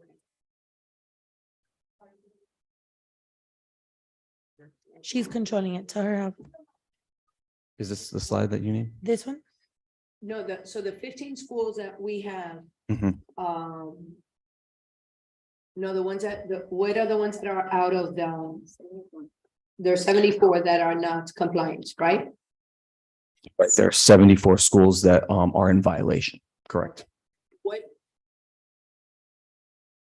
When they are daycares, and I have this conversation, and he's looking at me, when they're daycare, they have certain requirements for fire. Correct. When they start a school, there's different requirements for fire, Correct. correct? We have different requirements also for a building. I Correct. know that the fire goes out once they are established that they are a school, not a daycare, right? Because they need the state license and they have to get approved by fire. Correct. How do we know that building has gone out? Do we have any way of finding out these 74 or even the other CUPs that we've already approved? How do we get building to go out there to make sure that fire is taking care of fire? And how do we go to make sure that the building is? I don't think that there would be a reason for building to go out unless they would come in and get the license for the switch from daycare to schools to educational. At that point, there are different requirements for the educational license that at that point would trigger building to go out. But if they're operating as a daycare, well, if they have a license as a daycare and they're operating as a school, there would be no reason for building to go out. So I get, but there's. Do we have any schools that are? Years ago, there was, the state allowed daycares to get kindergarten, first, second, and now I think it's third grade as well. Okay, when that changed, did they have to, I'm assuming they had to get another license in order to get paid, because they get paid through the state to be a school. So, no. Let me explain. It's not a license. It's as easy as creating an LLC and passing all the inspections that are required. You have to do a background screening of your employees. You have to pass an inspection from the environmental agency, and then you need a fire inspection. Those are the only requirements, and there's not To go such from daycare to school. Yes, and there is First not and- such thing as a state license because we have here some representatives representing school stating that those schools had state licenses. So we asked for those licenses and then they realized that there are no licenses. The only thing that there is a registration with the Department of Education. So when they are registered, they receive a letter saying that they are registered, and in that way they can go and ask for the grants. So they are not licensed by anyone. And So it's not a state and license. yeah, and the Department of Education very clear in the page, if you Google how to open a school, they say you still have to comply with building, zoning, fire, and other municipal regulations that might apply. And it's very clear that they say, we don't license, we don't certify, we don't credential, we don't anything. The only thing we do is that we have a database and you sign up into that database. Wait, so when they switch from daycare to, I'm sorry, when they switch from daycare to school, right, third grade, second grade, whatnot, other than there's different requirements for the fire, there's no different requirements for building? When they switch, Everybody's shaking their heads. When they switched, they never came to the city and to pull a license saying, well, I had a daycare, now I am adding a school. Because if they would have come, they would have known, because they would have gone to the zoning department and to the building department. So they would have known that they needed a conditional use permit, that the parking requirements are different. And the building department would also have checked if they had a change of use or not. Because many of those daycares, if you look at the records, they were single family homes, and the only permit you would find is a fence permit, because they were called nurseries. Maybe there was a person in their house that would take care of kids, so it was a nursery, then it grew, the name changed to daycare. And many of those there is a case that there are 2 4-unit apartments and now they are a school, but they never came to change that use from that original use to a school. Okay, so we have, and then these 74, why are they out of compliance? Because they never had a license, an occupational license to have a school. And now to continue that database registration with the Department of Education, now the Department of Education is requiring the fire department to sign for an educational type of license. So maybe fire can explain that, but before the daycares have like a commercial requirement from a fire point of view, but the schools have an educational. So many of these cannot pass those kind of inspections. So that's the problem. That's why they are in violation. Yeah. Yesenia is passing out the list that we have compiled, and that's the schools individually that we have. Like I said, it's a running list. So this is, the best that we have today of the schools that are in violation, when they were established, what if they have a CUP or not, and which license they have, either the daycare license or the educational license. You'll see that the grades that they operate is on there as well. So if you see like a K through 12 and they have a daycare license, they're in violation, because they would require to come in for an educational license. Like Deborah said, what they did was they applied for the daycare license. Years later, they just expanded to a school. They never came to the city for the educational license. So there was no reason for building to go out, because they were still operating under the same license. The only thing that we had was fire go out and give them the approval that they needed for fire, which was appropriate. And that's what they were sending to the state to continuously get their yearly approval. So repeat that part again right now, that this fire went out because they needed to get a permit, they needed to get their certification through the state? Chief, go. Well, first of all, that's a little bit of a misnomer. They have an educational license. They don't have a city tax license. That's what they don't have. The way it works with ALFs and for schools is the state sends us a list. We go out and inspect them. Some of these schools have been around for a long time. They didn't come to the city. And what ends up happening, I guess, from the city's point of view, you go from pre-K to kinder, then you add a first grade because, these are your kids, you add a second. So they kind of slip through the cracks in the assumption that they didn't come to the city. As far as fire, we've been inspecting them. And we've given them a moratorium up to the end of next year to follow the code. The current code, whatever code the city, if they were open before a certain time, that's the code we'll follow, as long as the city, that's what we suggest. But we've been going up, like I said, they have an educational license. They don't have a city license. So it isn't just they sent to fire and fire went over there and said, all right, you're good. No, the state sent it to us. These are the schools, and they send it to you in a group and we go out and inspect. And when you go out to inspect, you don't see if there's a city license or occupational license, tax license, whatever it's called now. You do, but when you're Uh, dealing with first and second graders, they're a year away from a kindergarten. They're all look the same age. When you go for educational, yeah, we do. I think the city sends out their own code enforcement. I mean, their own licensed people to check on that.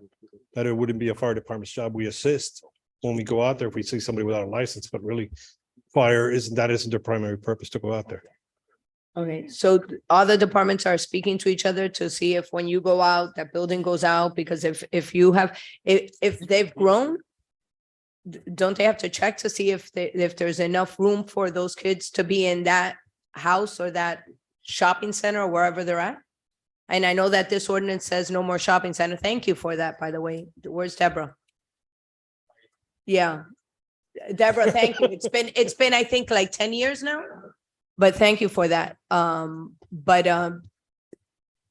do we make sure that if fire goes out there, that building knows, if building goes out there, that fire knows, and if either one of you go out there, that license knows that they don't have a license? How do we reconnect that Okay, in order not to keep going back? I can't speak for the other departments, but as far as fire, when we go out and do an inspection, again, we're not the license department, so we can't exactly tell you every license that they require. But when it's obvious, we do go and say, hey, and we forward it to the license department Okay, for them to come and check. okay. But as far as every specific license, that would be impossible. And these, like I said, we've been working with the schools, to try to, make sure they come in compliance. Obviously, we can't do it forever. And like I said, it's one of those things that they started adding children. They should have come to the school for an educational. They went to the state ran, whatever process the state has, the Right. state, that's what they did. They allowed them to have these licenses as an education. They're in violation of our local ordinance, but they're not in violation of the state, Got it. because I don't know, this makes it look a little bit like maybe the schools did something improper in the sense of the state. They have educational, they can teach kids. No, Right. Am I wrong? Right, but if I have a school that's first, second, and third grade, am I okay with the state? If I have a state educational license? Right, but for me to open a school, What was your answer? I'm sorry. No, I didn't hear what you said. You weren't on the microphone. That yes, it's good with the state, but not with the city. Right. What the chief is saying that they do have permission from the state to operate, and not that they're licensed through the state or sanctioned through the state, but the Florida Department of Education allows them to operate. So they are not in violation with the state, which is the information that fire gets. The educational license that I'm speaking of is strictly through the city. Right. So It's called an educational license? yes, ma'am. Oh, there we go. She stood up 3 times. I'm sorry. Sorry. So it's elementary, school business tax receipt. And to answer your prior question, we have constant communication, especially on this subject. And to further give you more detail, when we go live on Tyler, which is our new system, we are all going to be connected. So it's going to be fire, Okay. building, licensing, zoning. We'll all be connected into the same system. So we'll Awesome. be able to go in there and actually see my application's here. I got approved, there's none here. My inspection's pending here. All that would be clicks away. Awesome. Thank you. Motion. through the chair. I have a question, if I may. No, go ahead. Oh, okay. So, so some of these schools have no application has been submitted, which I could tell that you guys are communicating because the Excel sheet has all departments. I think we're missing fire on here, though. I don't see, is fire on here? No, okay. So, I'm sorry, we just, we're working on this report, so it is a rough draft. We do have fire working on their end, and we're gonna compile other information together once we obtain that information. Okay. So I see that there's some that say like no application has been submitted. In this scenario, all these 74 except for, what was it, the 14 that are grandfathered in have been notified. They know that they're out of. So this is a list of all schools. And then if you look through the details, you'll see comments, right? So to say like grandfathered in, and then you see some of them actually have the license. The We So the have, comments, so the comments are gonna tell us who's in violation. correct. In the main. To answer right. your question, we had, the mayor and Councilmember Tunidor did set up a meeting in this chamber where we met with all the schools and daycares and explained to them the changes that were coming. Our plan by creating this list is to meet individually with every business so we can tell them how to come into compliance, what they're in violation of, and to work directly with them to be able to give them correct timeframes. So for, let's say line item 13, I don't want to say the name of the license or the business. It says there, comments, right, that they have these 32 registered. Okay, but then here it says no application has been submitted and zoning was Correct. denied. And then zoning was denied because they were built as a church and they need to come in and obtain a CUP. Okay, But then, like I said, this is a very rough draft. If you want further information on this, I mean, I can always send the final draft once we have everything together, but I wanted to give you what we had. okay. But they're working on it. They all We- have been alerted. They had Correct. that town hall meeting. Yes. And what's the time frame from when they've been alerted till the end of that 2024? How many months is that? What we plan to sit with everybody and have meetings, everybody who's in violation, and we're gonna give them timeframes. So you have, for example, we're gonna sit with you and this is your business and these are your violations.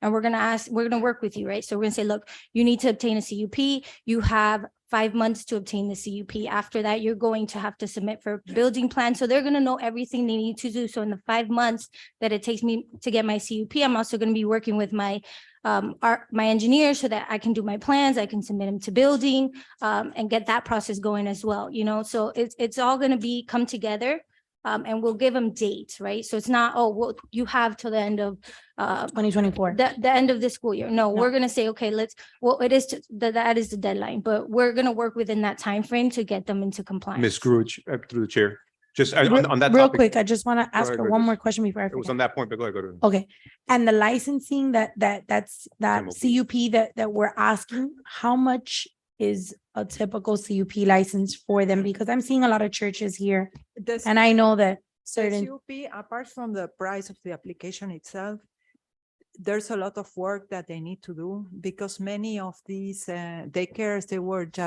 they just appear, they establish a number of students. So when they come to the CUP and when they start to analyze what is happening, they need to make sacrifices. And sometimes they have the correct architect or engineer that will tell them, you cannot fit me here more than 40 students. They follow them, but sometimes they don't want to hear that. So they get away and they delay the process. And we have some that started, like maybe they came before us 2 years ago. We told them that in this way you cannot operate, you don't have any parking, you're parking on the street, and they never came back and they are still operating. They get scared, it's scary, it's complicated. So then now they're out of violation, and what happens at the end of 2024? They're revoked their license and they have to shut down their business. Well, fire won't sign them the educational license and when they want to re-register again with the Department of Education, they will be missing one inspection that they don't have, that is the fire inspection. Okay. Just to answer your question really quickly, if they don't comply by the end of 24 and like the mayor has always expressed, our intent is not to shut anybody down, right? We want to work with them to bring them into compliance. So the intent is that they come into compliance during this time period. If by any chance they are not able to, they're aware that they need to go back to the original operations that they are approved for. Okay, all right, the default one, okay. Through the chair. Yes, Yeah, just to, because her other question was, how long have they been notified for? So I know we understand the deadline's next year, but Yes. some of these, when was it the first time they were noticed about this issue? I believe this started 2 years ago with us directly with fire trying to notify them, you don't have an education license, please make your way to the city to obtain one, to apply for one, to know what you need to do to apply. Okay. So it has been something that we've worked with fire for the last 2 years to kind of get, and we have gotten a couple people come in and start applying, start the process and whatnot. So this started about 2 years ago, where me and our department and fire working together to try and solve and remedy this list. all right, okay, thank you. Through the chair. Yes, sir. Yeah, so again, and we've talked about this and thank you for the presentation. That was very helpful. I think at the end of the day, it's important to understand that before this, we never had anything that talked about this topic, right? And we're not talking about folks selling mangoes or churros, right? This is about education for the most vulnerable population in our community, right? And so right off the bat, we have folks that have been operating at a risk to our children, right? So at the end of the day, I want to make sure that we're very clear on that we've never had anything before that touched this topic. This addresses the issue, which is an issue that we need to address, and it's a huge concern as parents on this council. And at a minimum, we should have some sort of baseline or safeguard until we come up maybe with a better solution in the future. We have 74 schools that are in violation. Again, one thing doesn't have to do with the other. These are, then correct me if I'm wrong here, Lorena, that these are applications that will come before the city council on a case-by-case basis, right? And we'll review them. And just because we're passing something today, does it mean that we will force them to apply that, right? To apply the language. We'll look at it. We'll rely on the expertise of licensing, of zoning, of legal, of fire, et cetera. And we'll look at them as they come. But at the end of the day, I think at a minimum, we should have some sort of safeguard for the little people in our community, our kids, our children. And so I thank you, Councilman Rodriguez, for the motion, and I second that motion, Council President. So I have a motion by Councilman Rodriguez and I have a second by Councilman Tundidor. Do we have any council member that wants to discuss the topic before we Through the chair. call it? Yes, sir, you recognize? Yeah, I'm sorry. I still don't understand the whole thing. Okay, so the people that are not currently in R3, B1, C1, or C2, those guys, they wouldn't be able to apply for the CUP. The districts haven't changed. Right. Lorena, get the microphone so we could hear you. Sorry, the districts haven't changed, so you haven't zoned anyone out. Right, The change is really to the requirement that they be a standalone campus as opposed to within a shopping strip. Okay, so if they're in violation of zoning now because they're in an R1 technically, right, or an R2, and they're operating a daycare, for them, this does nothing because they're already in violation zoning wise. If they are in, now they are in the correct zoning, the B1, C2, et cetera, now they have to apply for the CUP, and then they have to fulfill the 12 requirements of total size, et cetera, et cetera. Those applications are reviewed through zoning, but then they come to us. Well, they go to P and Z as well. Correct. They'll go to P and Z, then they'll come to us. And then on a case-by-case basis, we'll review those. And if we don't approve them, then they're done. They're essentially have to go back to whatever they had daycare, or if there's even daycares that may close. If Right. they don't, they would have to obtain the CUP, and if this council would deny that application, then they would cease to operate. Got it. And then so they'll have to pay the $500 and then $100 if their application gets kicked back. Plus obviously hiring some sort of architect or engineer professional that can come up with the written information. Well, that is why we have a pre-application process. Since we recognize that it's difficult, we have a pre-application process, so they come with the things that we are asking there without even paying for the conditional use permit, and we'll tell them everything. So by the time they come to the CUP, they are prepared. Sometimes they don't want to listen what they tell them. I am very frontal and I am sincere. Sometimes they don't like that, but I think that is better for everyone. Yeah. Yeah. I mean, look, I share the sentiment of protecting these kids. I mean, I've certainly voted in favor of some of these and against some of these schools. Where I'm at personally is I see, right, I think we were talking about it earlier, 18,000 new students enrolled in Miami-Dade County schools.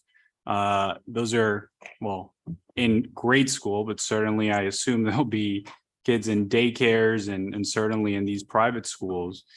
And so is this really the time to say you're going to be closing down schools? I mean, you're going to have to close at least one school. One school is going to close, minimum. You said some schools have closed already, right? Some daycares or what have One you? had a fire because they don't have what they had to have. Right. And another one couldn't grow into a school because their facility won't allow that. So it was sold and now that business is going to be something else. One of the representatives of one of the schools had the idea of inviting me to visit some of the schools. And I said, that is not a great idea because when you go and you see there, what is happening, there are so many unsafe situations that's why you want all of them to come here to protect those kids that go to those schools. For example, some parking in front of playgrounds that they don't have bollards. So if someone pushes the gas instead of the brake, they go into the parking as it happened many times in the shopping centers and other situations that I won't detail now. Yeah. I mean, look, my last point, I know we want to move on. We have the motion, but my point is, listen, we're obviously experiencing this immigration, this mass migration of people. And at the same time, although I agree that something has to be done on this issue, I do feel like we are layering a pretty complicated, complex procedure, which quite frankly, I mean, it's, for the typical Hialeah business owner, this is going to be a lot. It seemed like we were a little bit kind of confused even among ourselves. And now we're going to turn around and we're going to be, basically putting the rope to people's necks in terms of getting this done in a year's time or what have you. So anyways, that's just my 2 cents. Obviously, it's one of those things. Through the chair. Yes, sir. You're Yeah, recognized. and again, I appreciate the comments, Councilman. These folks have had 4 years to get in line and to make sure that our kids are safe. I'm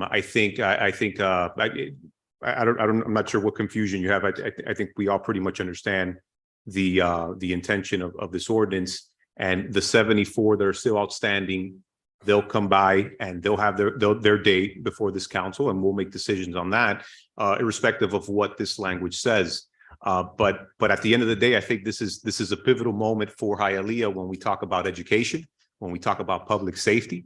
I think this is the moment for us to really get to the next level when it comes to education. For far too long, we've been the place where we have retirees, the place where we only have comedores and the Leon Medicals of the world. I think it's time to really make the change. We have a council, we have an administration that believe in education, that believe in investing in our children, and most importantly, in the public safety of our community. So I thank you, Councilmember Calvo. I know that you and I we've shared many similarities in historical applications, and I think we've seen eye to eye on 9 out of 10 of them. But this is something good for this community, and I ask for everyone's support on this. Thank you. I see that this item is in public hearing, and I have someone online that would like to speak on the item. Can he be unmuted? It's Cesar Mestre.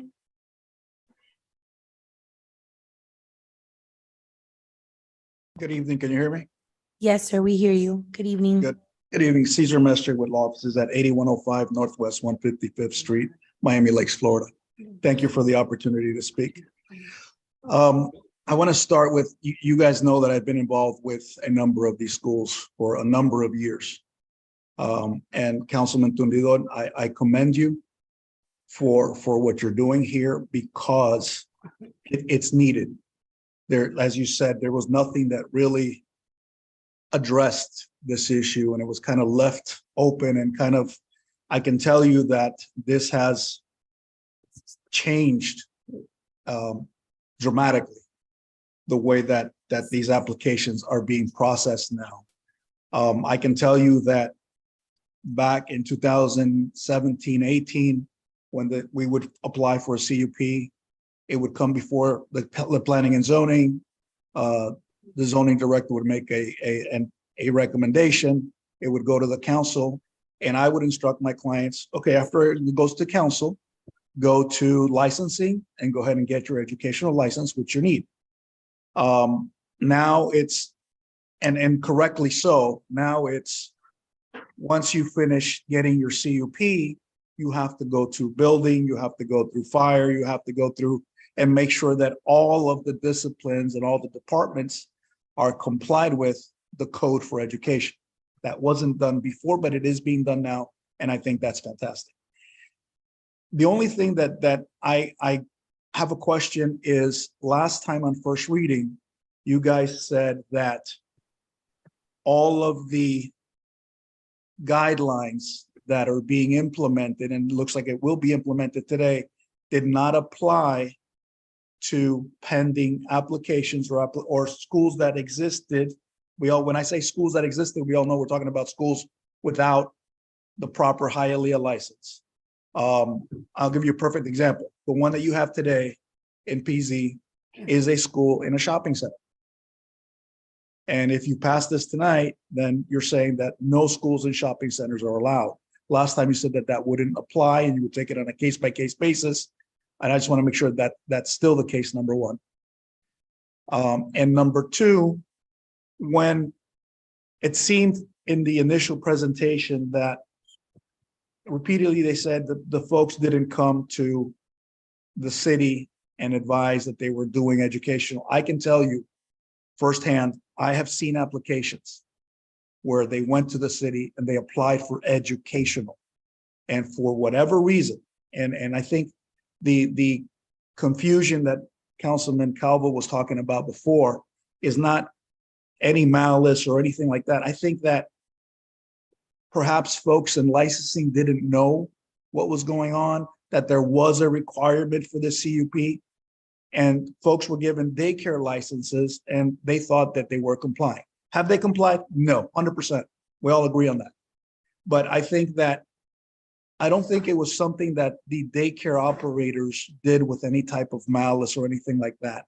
And my last comment is, with regards to the number, I can tell you that I have a list. It's in my office. I haven't looked at it in quite some time, but I can tell you that as of a year and a half ago, there was about 157 daycares that were operating at schools that did not have their conditional use permit license. And again, I know last time I voiced some concern with the time, and on behalf of all my clients, I thank you for giving them the time to comply. Thank you very much. I just think the time may be short. And I'll give you an example. The one that's before you today, we started back in 2020. And in jumping through hoops, getting new plans, there is a design professional that has to be involved in this. I can tell you the pre-application, which is something new that was never done before, it's something that popped up in the last few months. There's a $500 fee to the business owner to get that pre-application filed. And then there's a $1,000 fee for the city for the CUP application. Besides that, they do need a design professional that knows the code and tells them, this is how many kids you can have in this place. This is how many kids you can have here. Your hallways are too narrow. Your exits aren't correct. Your door sizes aren't correct. So they're going to spend some money on that. So just, I want to make sure that what you are voting on, and it looks like you're going to pass tonight, doesn't close the door for existing schools prior to today. And again, existing schools means people operating grades level education without the benefit of a CUP. Through the chair. Yes, sir, you're recognized. Thank you. Cesar, I think, so the answer to that is no, right? I think, you know, I mean, you've represented a few of them. If you identify some out there that aren't familiar with the process, I suggest you reach out to them and let them know what's going on. But at the end of the day, it's been 4 years, Cesar. It's been 4 years, and we're talking about kids here. We're not talking about anything else. We're talking about kids, right? And back to the first question that you asked, which was, would this ordinance affect the outstanding or out of compliance applications, right? And the answer is no, right? We whether we have this language or not, we're still gonna review these applications. Okay, perfect. Thanks. So I mean, right? If we didn't have this ordinance today, you're still going to be here. You're still going to be representing all of those clients, right? All of those schools, and we still have to make a decision on that, right? So one, you know, I know you're not doing it with any, you know, ill intention. I know you're not trying to confuse the council here, but let's be clear here, right? This is separate, and the applications that are outstanding, they'll come before the council, right? We will review them, whether or not we have this language, and that's it, right? I mean, I think at the end of the day, we all share the same type of sentiment. We're not here to become an obstacle in front of any business. I think we're here to help them. But most importantly, I think our duty is to the constituency, right? It's to the residents, it's to the kids of our community. And I think that's why I'm we're with here you today. in trying to provide a better education for the Perfect. residents of Hialeah. Absolutely. Thank you, Caesar. Appreciate it. Really quick, I just want to remind the council, because we had some people jump to motion and to second. And out of courtesy to us, you know, we need to be able to speak on this item, and we also have to be respectful that there's people online and people within the council chamber that might want to talk. So whenever we have an item that's on second reading, I ask respectfully to the council to pause, wait, and let's see who we have online, who could speak, because I think we had already a motion and we still had all this extended conversation. Okay, so are we ready to motion? Because it was already on the table. Who was the motion? It was. There we go. So we have a motion by Mr. Rodriguez and a second by Councilman Tundidor. Ms. Garcia Robes, Yes. Ms. Perez, Yes. Mr. Rodriguez. Yes. Mr. Tumidor, Yes. Mr. Zogby, Yes. Mr. Calvo, No. Ms. Casa Munoz. Yes. Motion carries. The item is approved. Thank you. We're on item 11C. First reading of proposed ordinance approving a certain amendment to the exclusive franchise agreement for the collection of residential municipal solid waste granted to Progressive Waste Solutions of Florida Incorporated, a Delaware corporation, the predecessor in interest to Waste Connections of Florida Incorporated, a Delaware corporation, pursuant to Hialeah, Florida ordinance number 2015-37, adopted on August 11, 2015, extending the agreement for a term beginning upon execution of the First Amendment to exclusive franchise agreement, First Amendment by the parties, and ending on September 30th, 2027, with an automatic renewal term of 5 years, beginning on October 1st, 2027, and ending on September 30th, 2032, providing for subsequent renewals of the agreement at the option of the parties for a term of 1 year each, with a cumulative duration of all subsequent renewals not exceeding a total of 5 years, updating the rates for residential collection services pursuant to the formula set forth in section 17 and 18 of the First Amendment, amending the agreement to include mandatory contract provisions required by state law, amending the agreement to be consistent with current collection services and to establish new requirements, approving the First Amendment in substantial conformity with Exhibit A, which is attached hereto and made a part hereof, authorizing the mayor and the city clerk as attesting witness on behalf of the city to execute the First Amendment, repealing all ordinances or parts of ordinances in conflict herewith, providing for a severability clause, and providing for an effective date.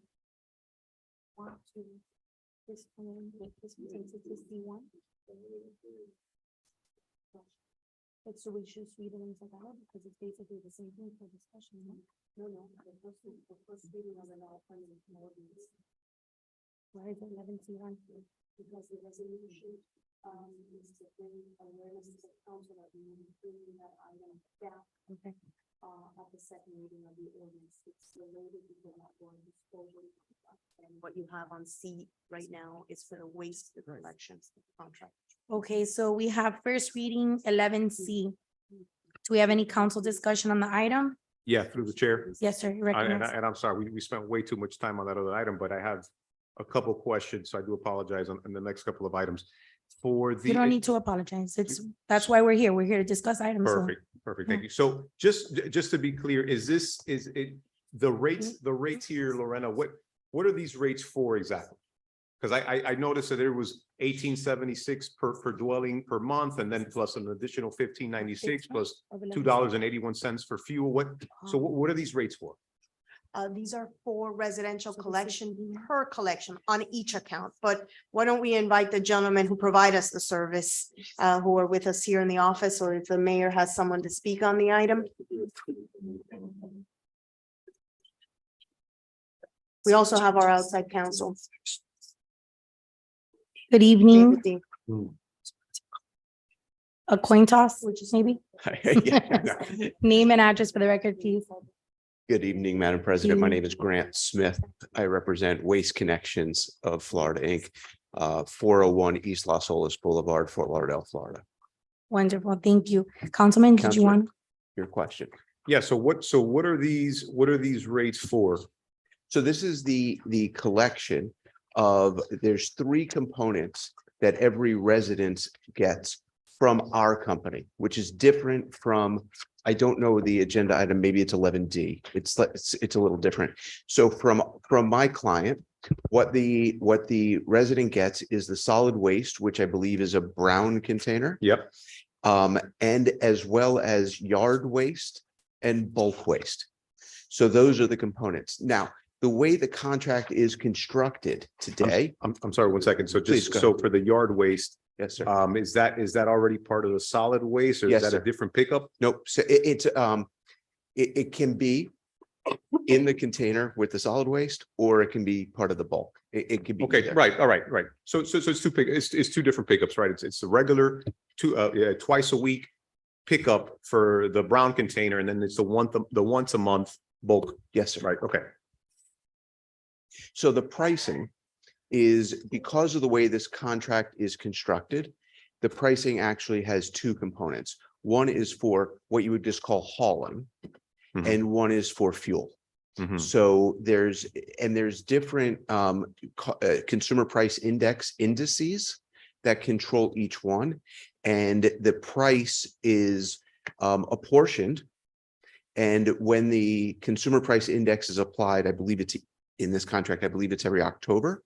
But a portion of it is for the hauling aspect of it, which is a different CPI index than the fuel CPI index. I'm sorry to get technical. Yeah, no, so in the contract, I noticed again, there was three sets of pricing, right? There was an $18.76 per dwelling. There was a $15.96, and then there was a $2.81 for fuel.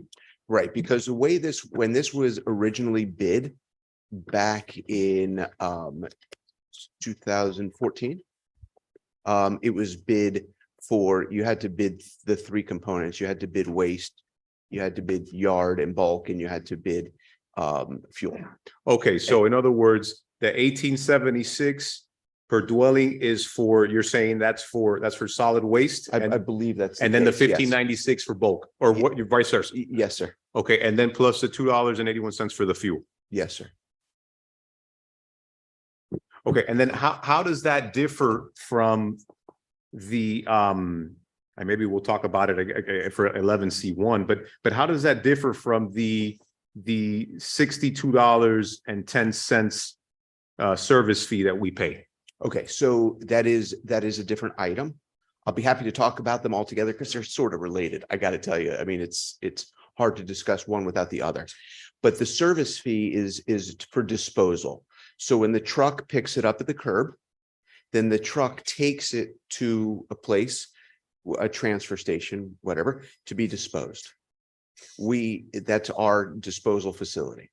And so these are two separate contracts. One's a franchise and one's just a service agreement for disposal. And so a truck, the truck that picks it up at the curb, let's say it's a 30, they call them 30-yard compactor trucks. It picks up a certain amount of waste. It takes it to the transfer station. The hauler takes it to the transfer station? We're the hauler. Right. And it takes it to the transfer station, weighs it, and then charges the city for that weight at Okay. $62.10 per ton. Okay. Okay, so the $62.10 is for the end price, right? Yes, sir. After they weigh it, that's what they charge us, Yes, sir. right? For the disposal. So for the The $18.76 and the $15.96, that's for the hauling. Yes, sir. So.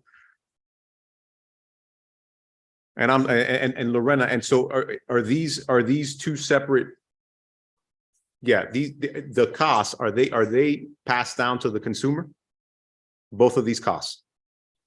I'm not aware how the cost is passed through to the resident, but I hear you saying the $15 and the $18. The $18 is the total price, and it's broken down into the $15 and $2.81. 281. Yeah. 281. Is a Yeah. total of Right. 1876.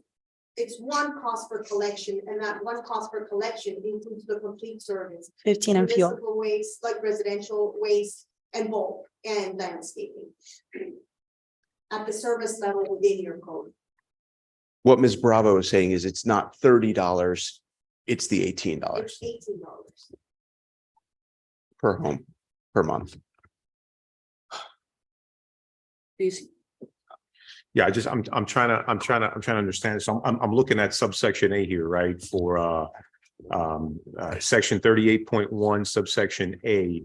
On October 1st, 2022, the rate for residential collection service shall be $18.76 per dwelling unit per month. This rate is comprised of a collection component. Okay, got it. Yes. And the collection component in the amount of $15.96 per dwelling unit per month, and the fuel. Okay, so both so sum of it's those two. $15.95 plus $281 leads you to Gives the you $18.76. Correct. Okay, all right, so we're paying the $18.76 plus whatever CPI is. Correct. Plus the $62.10, whatever the CPI is for that as well.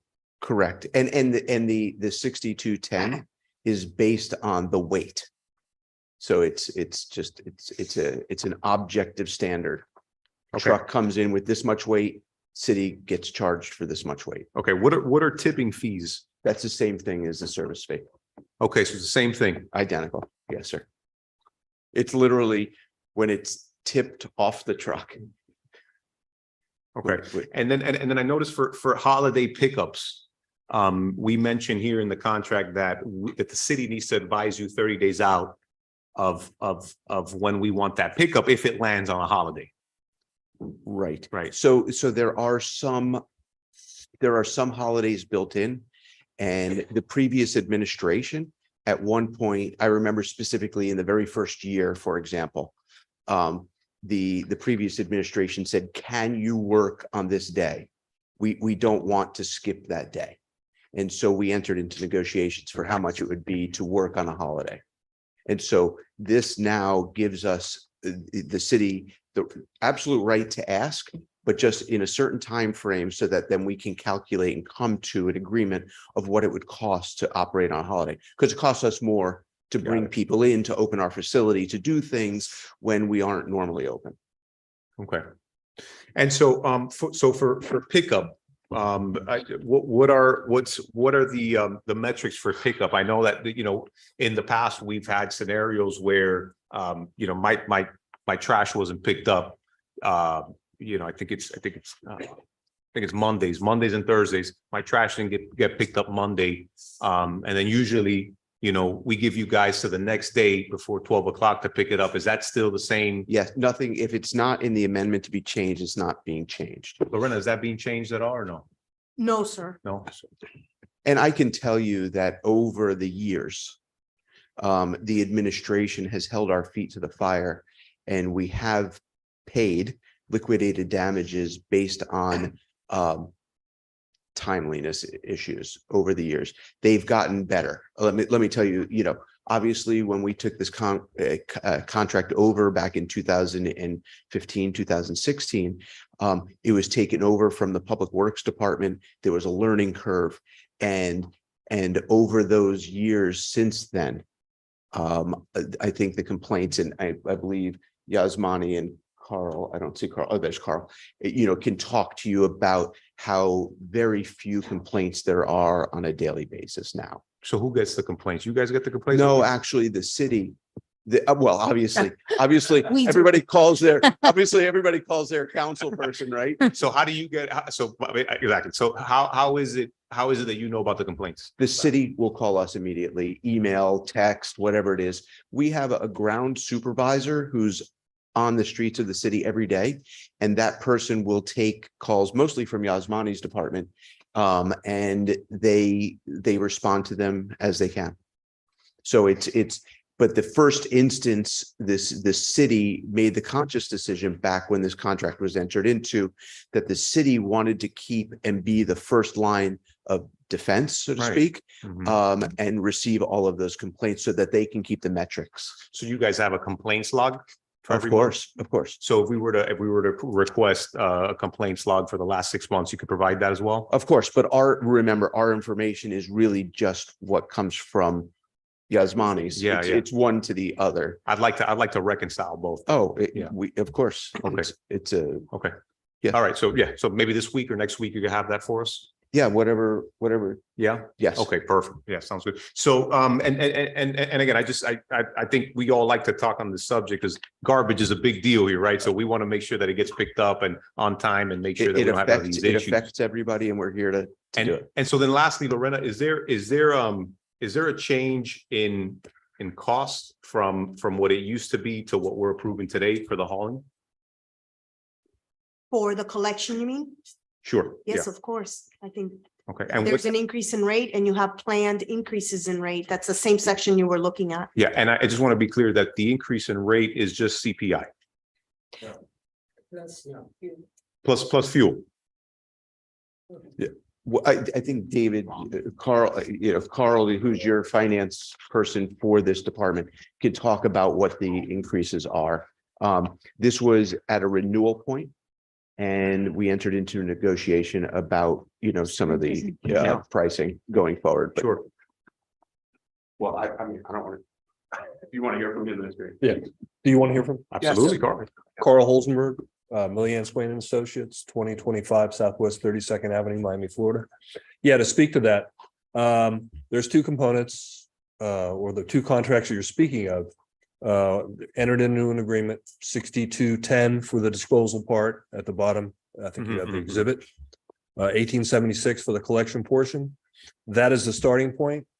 As you go forward into 5 or 10 years, depending on what it ends up as. The CPI component will change every year. There is a 5% cap to that and a 0 floor, can't go below 0.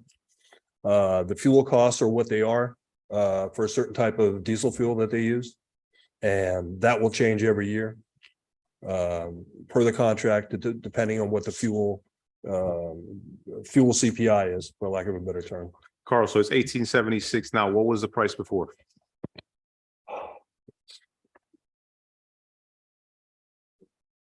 Yeah.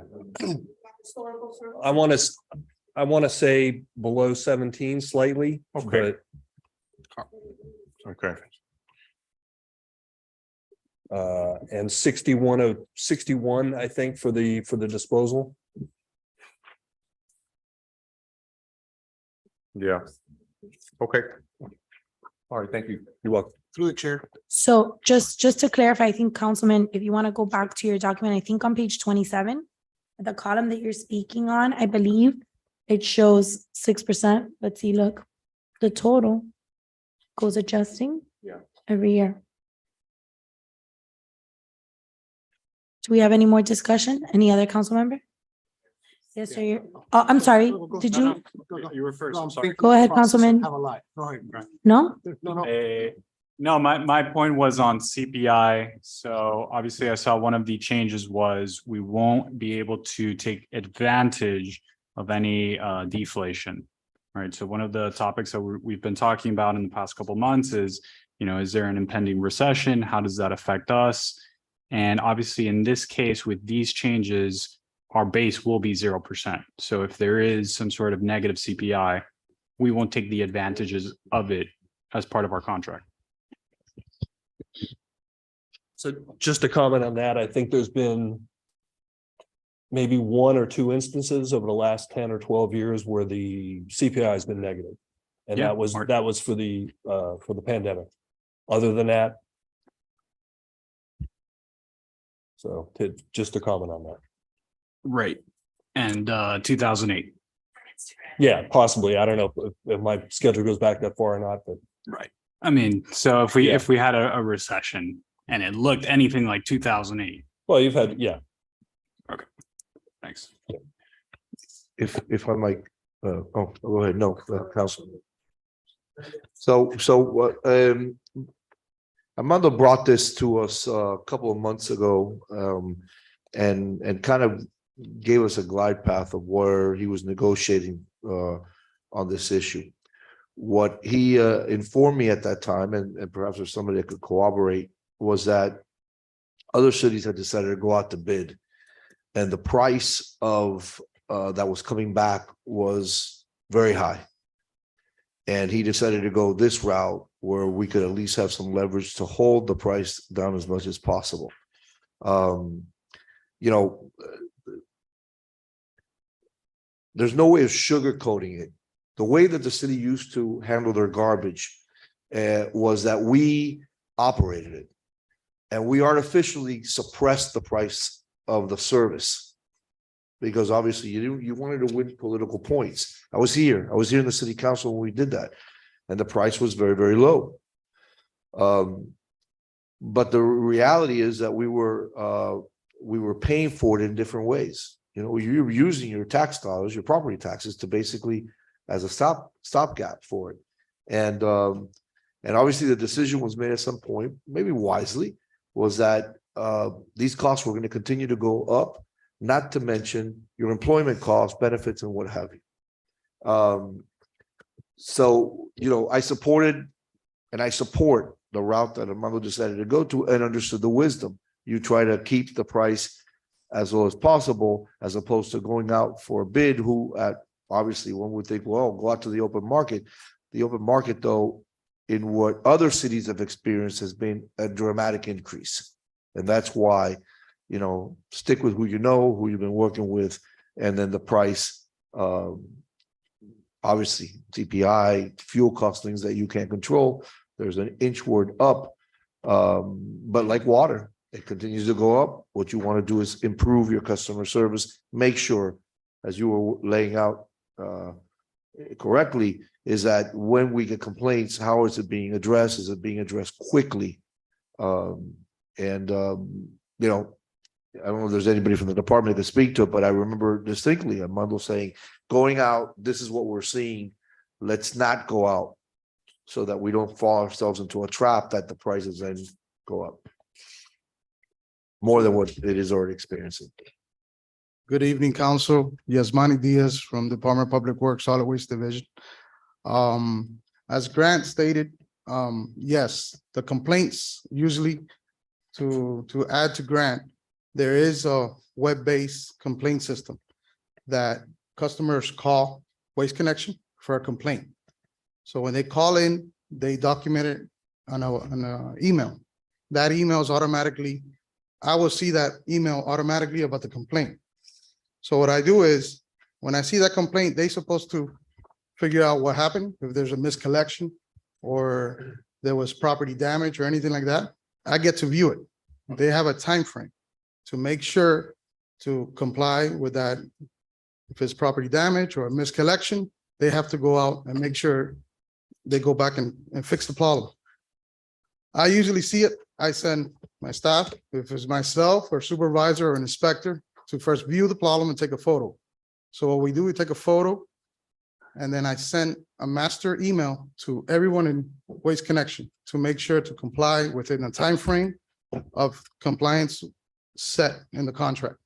So yes, if I get the complaint before noon, they have up to the end of the day to resolve it. If I get the complaint after 12 o'clock, they have to the next day to noon. So when there's areas that they cannot complete due to a breakdown or spillage, they have to the next day. I notify them by email, and that's all. Everything goes through the Solid Waste Division, all the complaints, property damage. We shadow this company. I have people out there making sure they pick up the service. If there's areas that they missed, we talk to the field supervisor, we make sure that they go back and pick it up. So that's the operation of the solid waste division. So we shadow these companies. If I may, Mr. Diaz, Yes.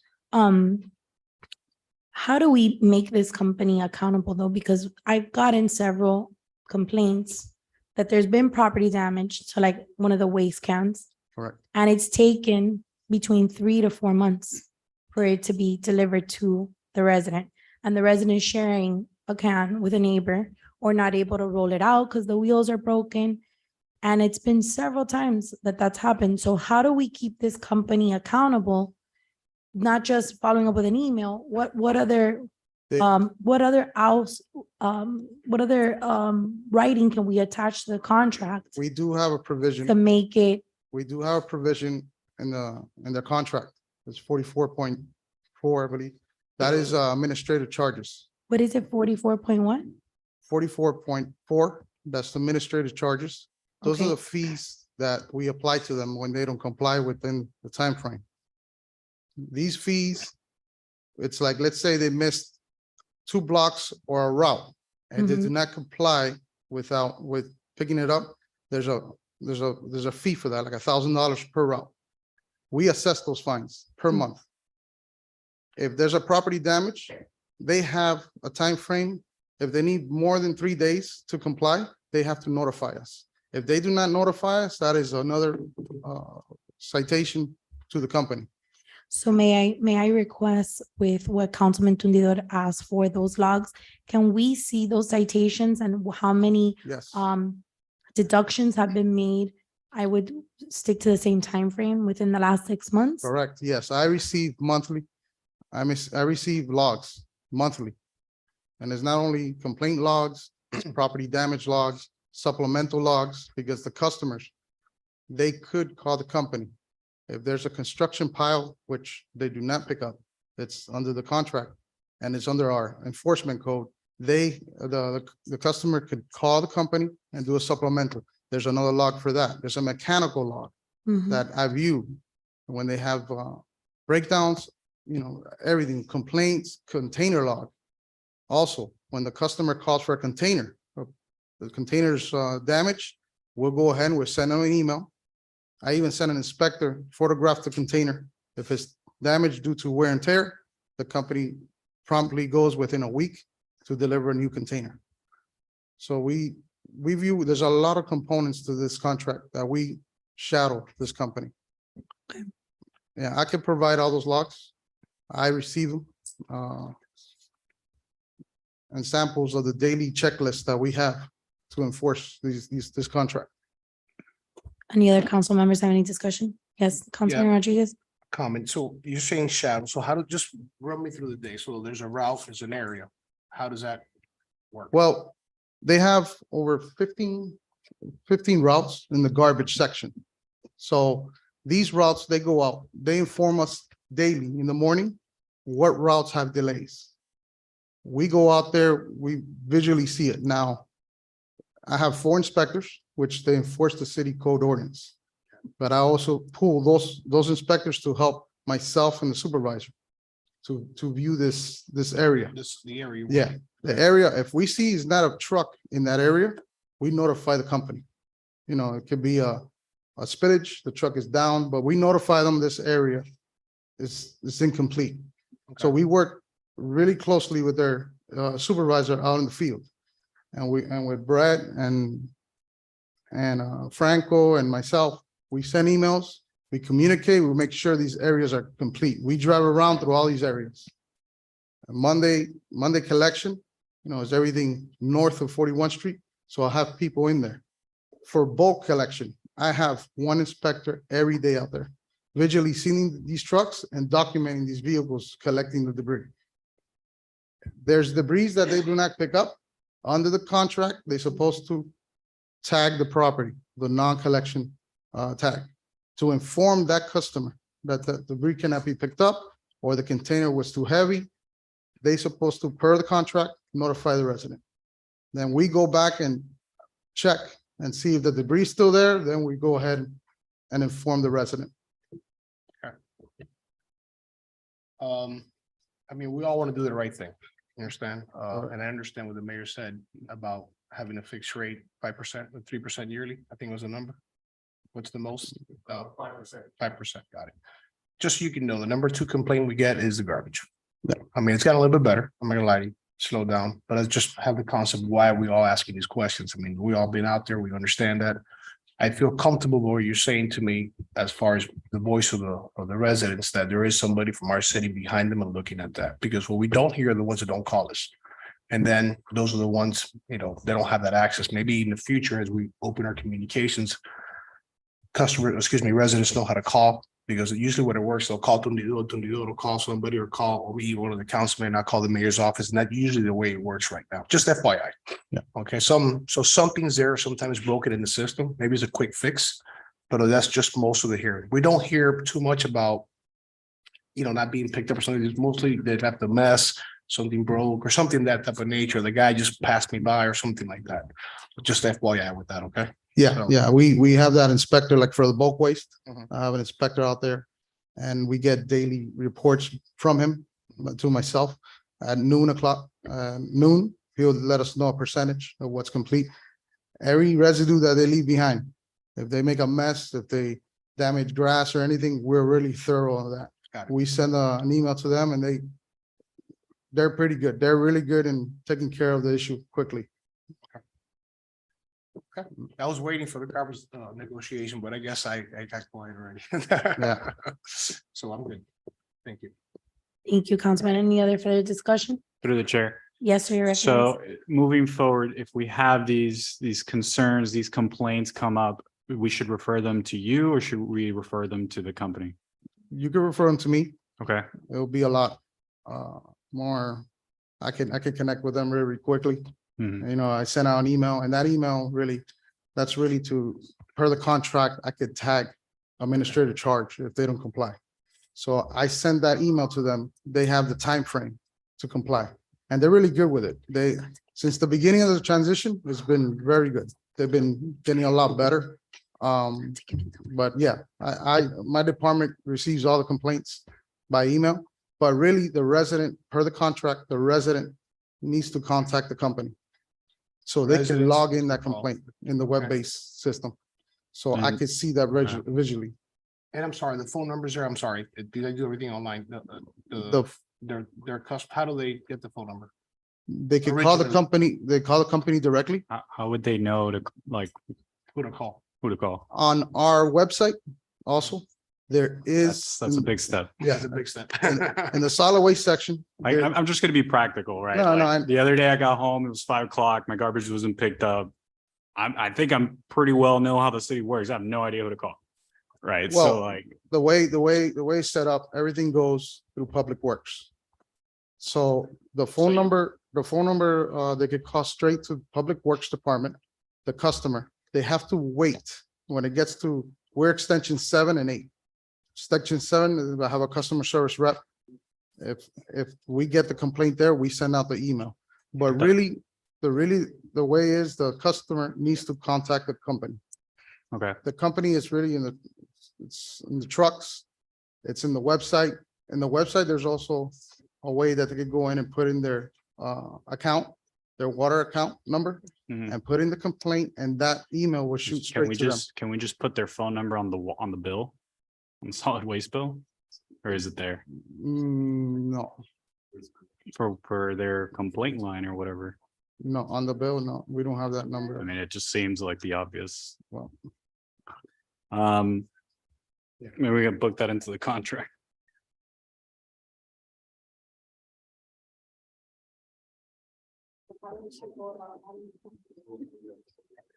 Okay, thanks. All right, Councilman, any further discussion? All right, do I have a motion on the item? Motion? I have a motion from Councilman Zagli. Do I have a second?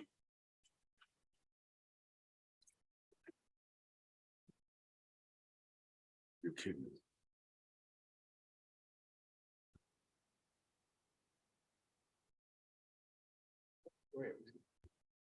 I have a second from Councilman Rodriguez. Ms. Perez, Yes. Mr. Rodriguez, Yes. Mr. Tumidor, No. Mr. Zogby, Yes. Mr. Calvo, No. Ms. Casal Munoz is stepping in.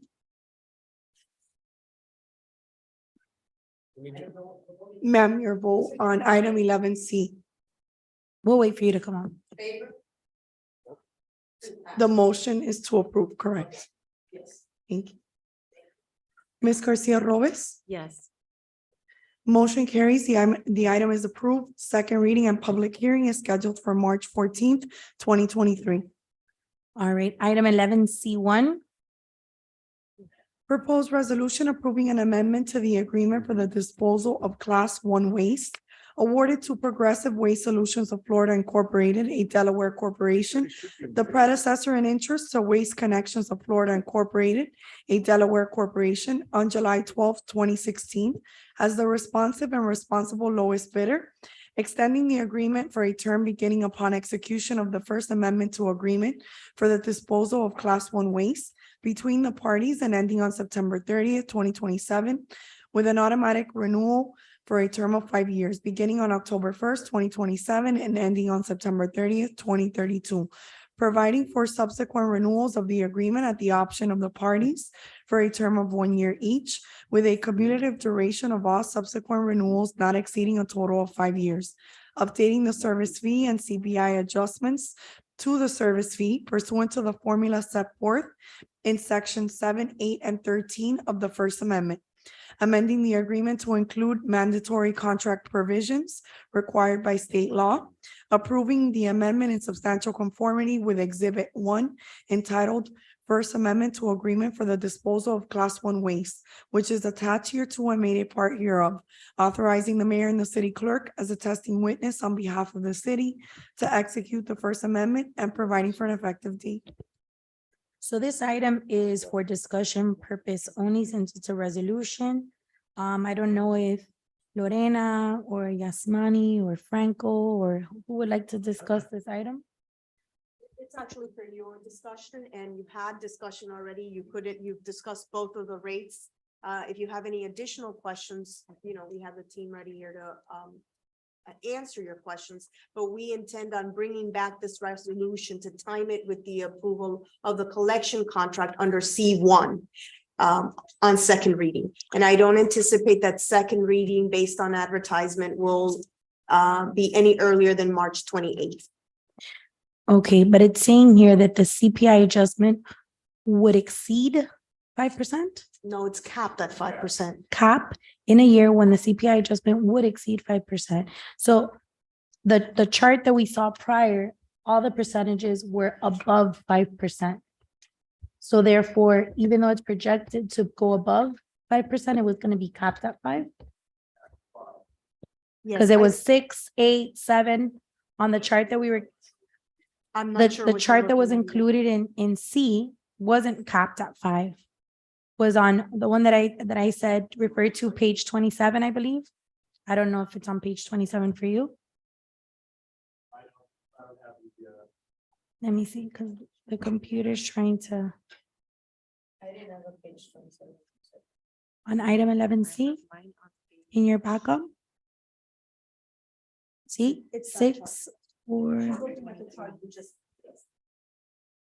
So then those would be capped at 5, because the 2 is 6.23%. Yes, per the contract, it's capped at 5%. So that 1690 is not really 1690 because then it's at 6.2, or is that the projected 5% Right. calculation? So if you're looking at yes. Yeah, that's capped at 5%. It's like, that is, But then why This does it is say sort- this total is- percent increase 6.23%? I'm not sure. Column 2 under. Oh, because FY20. there's also a fuel component to the total to the, Below it says, underneath the total rate, right, it says total percent increase 6.23%. right. Under column 2. Because there's a CPI and I probably just forecast as 5%. And there's also a fuel component. The fuel component is 15% of the total rate. So it's not capped at 5. No, there's two different components to Right. the contract. One is CPI, which is capped at 5%. The second is a fuel component, which I think Grant spoke about. And that's 15% of the rate. So there's two components. The CPI is capped at 5%. The fuel cost is whatever the fuel cost increases per year. 281 or something. Yeah, it Yeah. depends. This is a forecast. We could have forecast out at 3% CPI and the number would be a lot lower. It's just a roadmap of how the contract works. Okay. All right, But the CPI is capped at 5%. okay. Because the rest is 3.9. Is that? Any other further discussion? Any questions? Lorena, did you want to add anything? Yeah, it's just a discussion, right? Okay, so if there's no further discussion on the item, I'm gonna move on to item 11D. Is that everyone okay with that? Yeah. Ma'am, to correct the record, the second reading for item 11C will be March 28th, 2023, not March 14th. Where do you see that? March 14th? It's on here? I announced it March when the 14th. item passed. Okay. All right, thank you. Item 11D. First reading of proposed ordinance approving a first amendment to the exclusive franchise agreement for the collection of residential recyclable material granted to World Waste Recycling Incorporated, a Florida corporation, the predecessor in interest to Coastal Waste and Recycling of Florida Incorporated, a Florida corporation, pursuant to Hialeah, Florida ordinance number 2018-042 adopted on May 22nd, 2018, extending the agreement for a term beginning upon execution of the First Amendment to exclusive franchise agreement by the parties and ending on September 30th, 2027, providing for subsequent renewals of the agreement at the option of the parties for a term of 1 year at each renewal, with a cumulative duration of all subsequent renewals not exceeding a total of 5 years.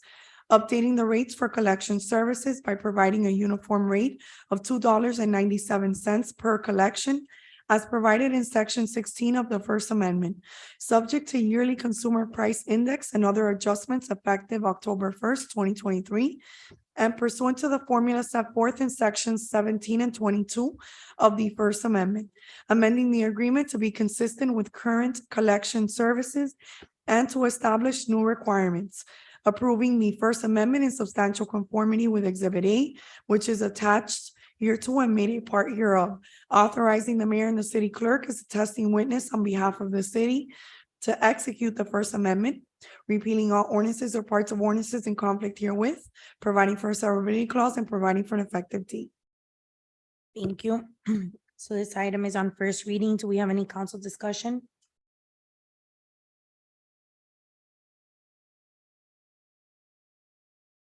Motion. I have a motion by Councilwoman Casals Munoz. Do I have a second?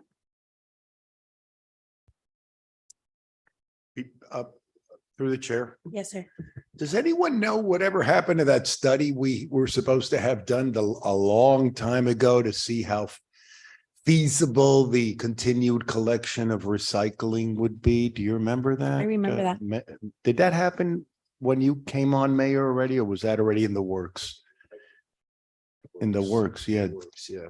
Do we know? I know Armando was supposed to give us an update, but he's not here. Does anybody know? Yasmani? Yeah. We had paid for a study, remember? I Yeah. believe you're talking about the composition study for the Yes. recycling materials. Yeah. Yes, it was done in 2020. Yeah. We did it with an engineering company, BSC. For like a year, we tested, right? We did it back in Collections. 2014. We did a composition study and we did another one in 2020. There's one up to do now. Another one, yes. So There was a high volume. It was about 62% contamination in that study for recycling materials. It was pretty high. But yeah, we're up for another one. Okay. Yes, sir. I think we could study it, but I think the answer that we're gonna get is that we're not recycling. We're not We're recycling. not recycling. No, Okay. this And might in have to fact- be a consideration. In fact, I don't think anybody is recycling. No. So Right. it's gonna be Yes, sir. a serious question. Yes, sir. You know, what we're doing basically is An extra, 2.0. extra garbage pickup. Yes. Twice or two extra ones a month. That's Yeah. basically what's happened. And this one would renew our contract for how long though? Or no, this just sets up. 5 years? Oh, it does. So we'll be committed for 5 years, whether it's effective or not. Well, I would, Mayor, yeah. I would. By second reading, if this moves forward, by second reading, if you want more information, we'll do everything we can to get you that information. But my understanding is we're not recycling, so. So we may not want to do this, right? So can we do that? Can we get as much information as, I know there's another study coming which will not be done It's at not, second reading, it's not on schedule yet, but yeah, that needs to be done another but it won't composition be study. done by for second recycling. reading. Yeah. Yes, wait, I'm sorry. Are you done? Are you done, Councilman Gonzalez? Yeah, basically, that's it. I didn't know, I thought we were gonna consider at some point whether to continue recycling. But if this is coming up for 5 years, will that put everything on hold, or will we continue recycling whether it's effective or not? That's what I'm concerned about. Okay, you're recognized. So, before second reading, can we have a copy of the 2020 study that we had? Yes, I can. And then the other question would be if we don't recycle whatever we are recycling, the little that we are recycling, that's gonna go into. Save money. Save money, yeah, we don't have to recycle anymore, but we're gonna throw away more garbage. Correct. It's more either way. Not Um, comparable, obviously. Yeah. Are you? Yeah. Are you done? Yeah. Yeah. So just, I didn't want to interrupt you. I think though that people are recycling, however, they're not recycling correctly, right? So the intent is there. I know everyone tries to recycle. I know many people that have like a separate bin. I know that the intention's there, the good intentions are there. However, do they know that they can't throw away pizza boxes because they already have oil in them? No, they don't know that. And they throw their pizza boxes in there, and then that costs the city a charge, right? Correct. Through that process. So I believe that Armando had hired some kind of like outreach program, but since it was the pandemic, we weren't as successful. And one of the campaigns that we had done, that we actually hired a marketing team and a PR team, and we set up tables like at the parks. I think Councilman Tunidor went to one. There was another one that we did at Publix. There was another one that we did at the library. And we put tables out to do constituent outreach to discuss, hey, these are items that work. These are not items that don't work. They also developed stickers. Correct. And these stickers are visuals that you put on the can that had, and that's part that we discussed with the marketing team. We sat down and I told them we need pictures so that, visual learners, and it's bilingual, everyone could understand the photo, what goes in this can, what goes in the other. However, I don't believe that all the cans have it. No, Um, you are right and all that. We also did mailers. Correct. With the garbage bill. We did send 3 mailers. We did the stickers.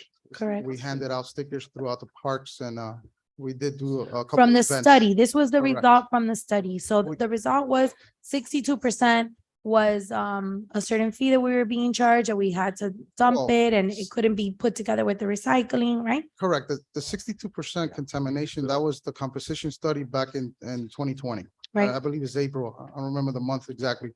But that composition is to find out how much recycling is being done.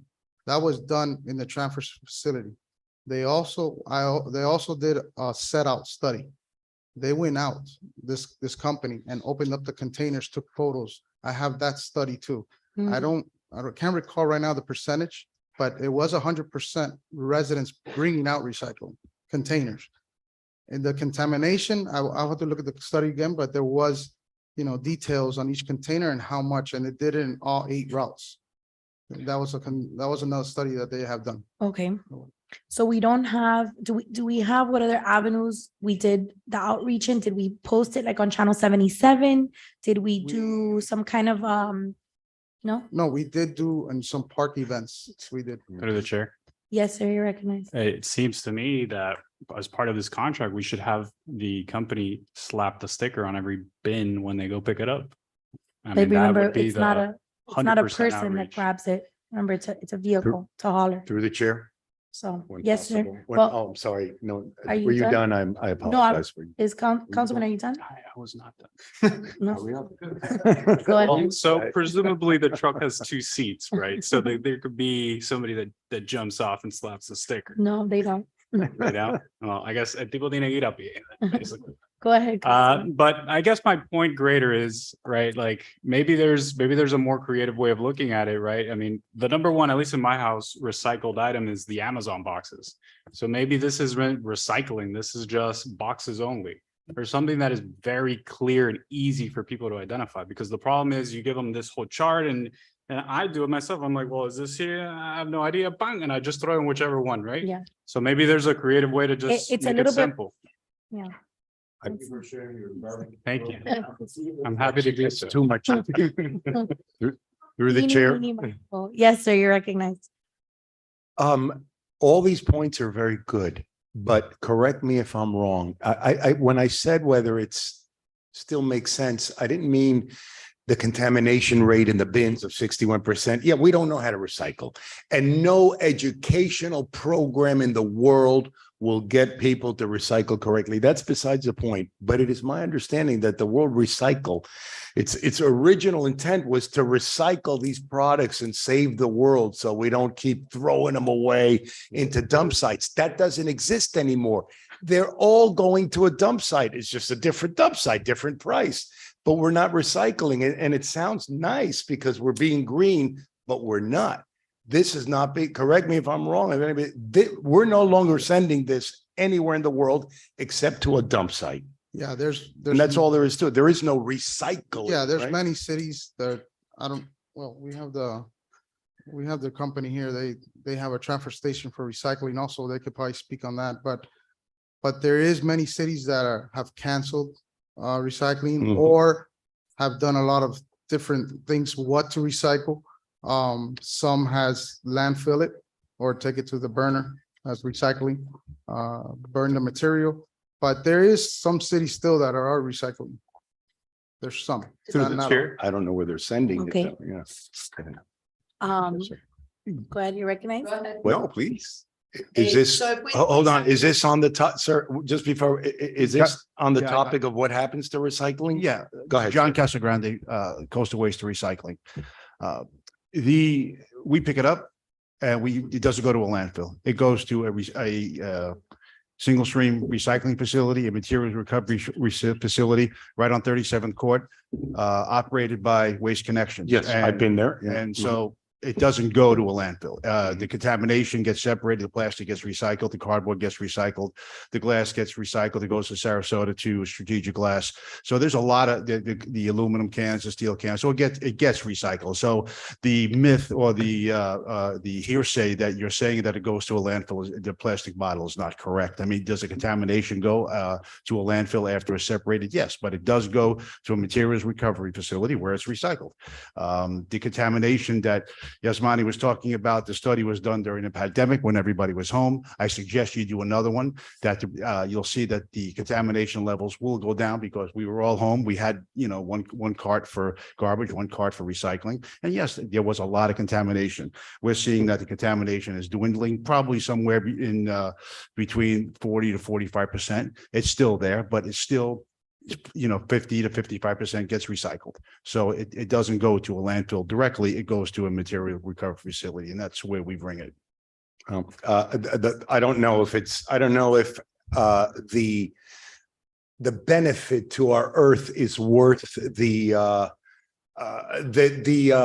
carbon footprint that's left behind by all those trucks picking up that little bit of actual recyclable material in there. This is something we may have to consider whether we're doing the right thing or we're just doing what appears to be the right thing. And I understand it's your company but I just don't know. I just don't Well, know if and it's agree. working in our benefit. It's got to get picked up by some truck. So if all the recycling gets put in the garbage, those are the same carts.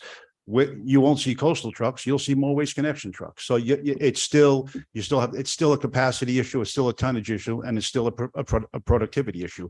So it's not going to diminish the carbon footprint by trucks because you're going to eat whether you're picking up recycling or picking it up as garbage. Well, one truck picks up everything. I understand it'll have more, but it's not two routes. Yeah, but anyhow, I understand. Through the chair. I don't mean. Yes, sir. Are you done? Council? Yes, ma'am. Okay. Yeah. I Yes. just have a quick question. This contract, how much is it? What's the rate? What's the service fee for this contract? $2.97 a home. A pickup. $2.97 a home.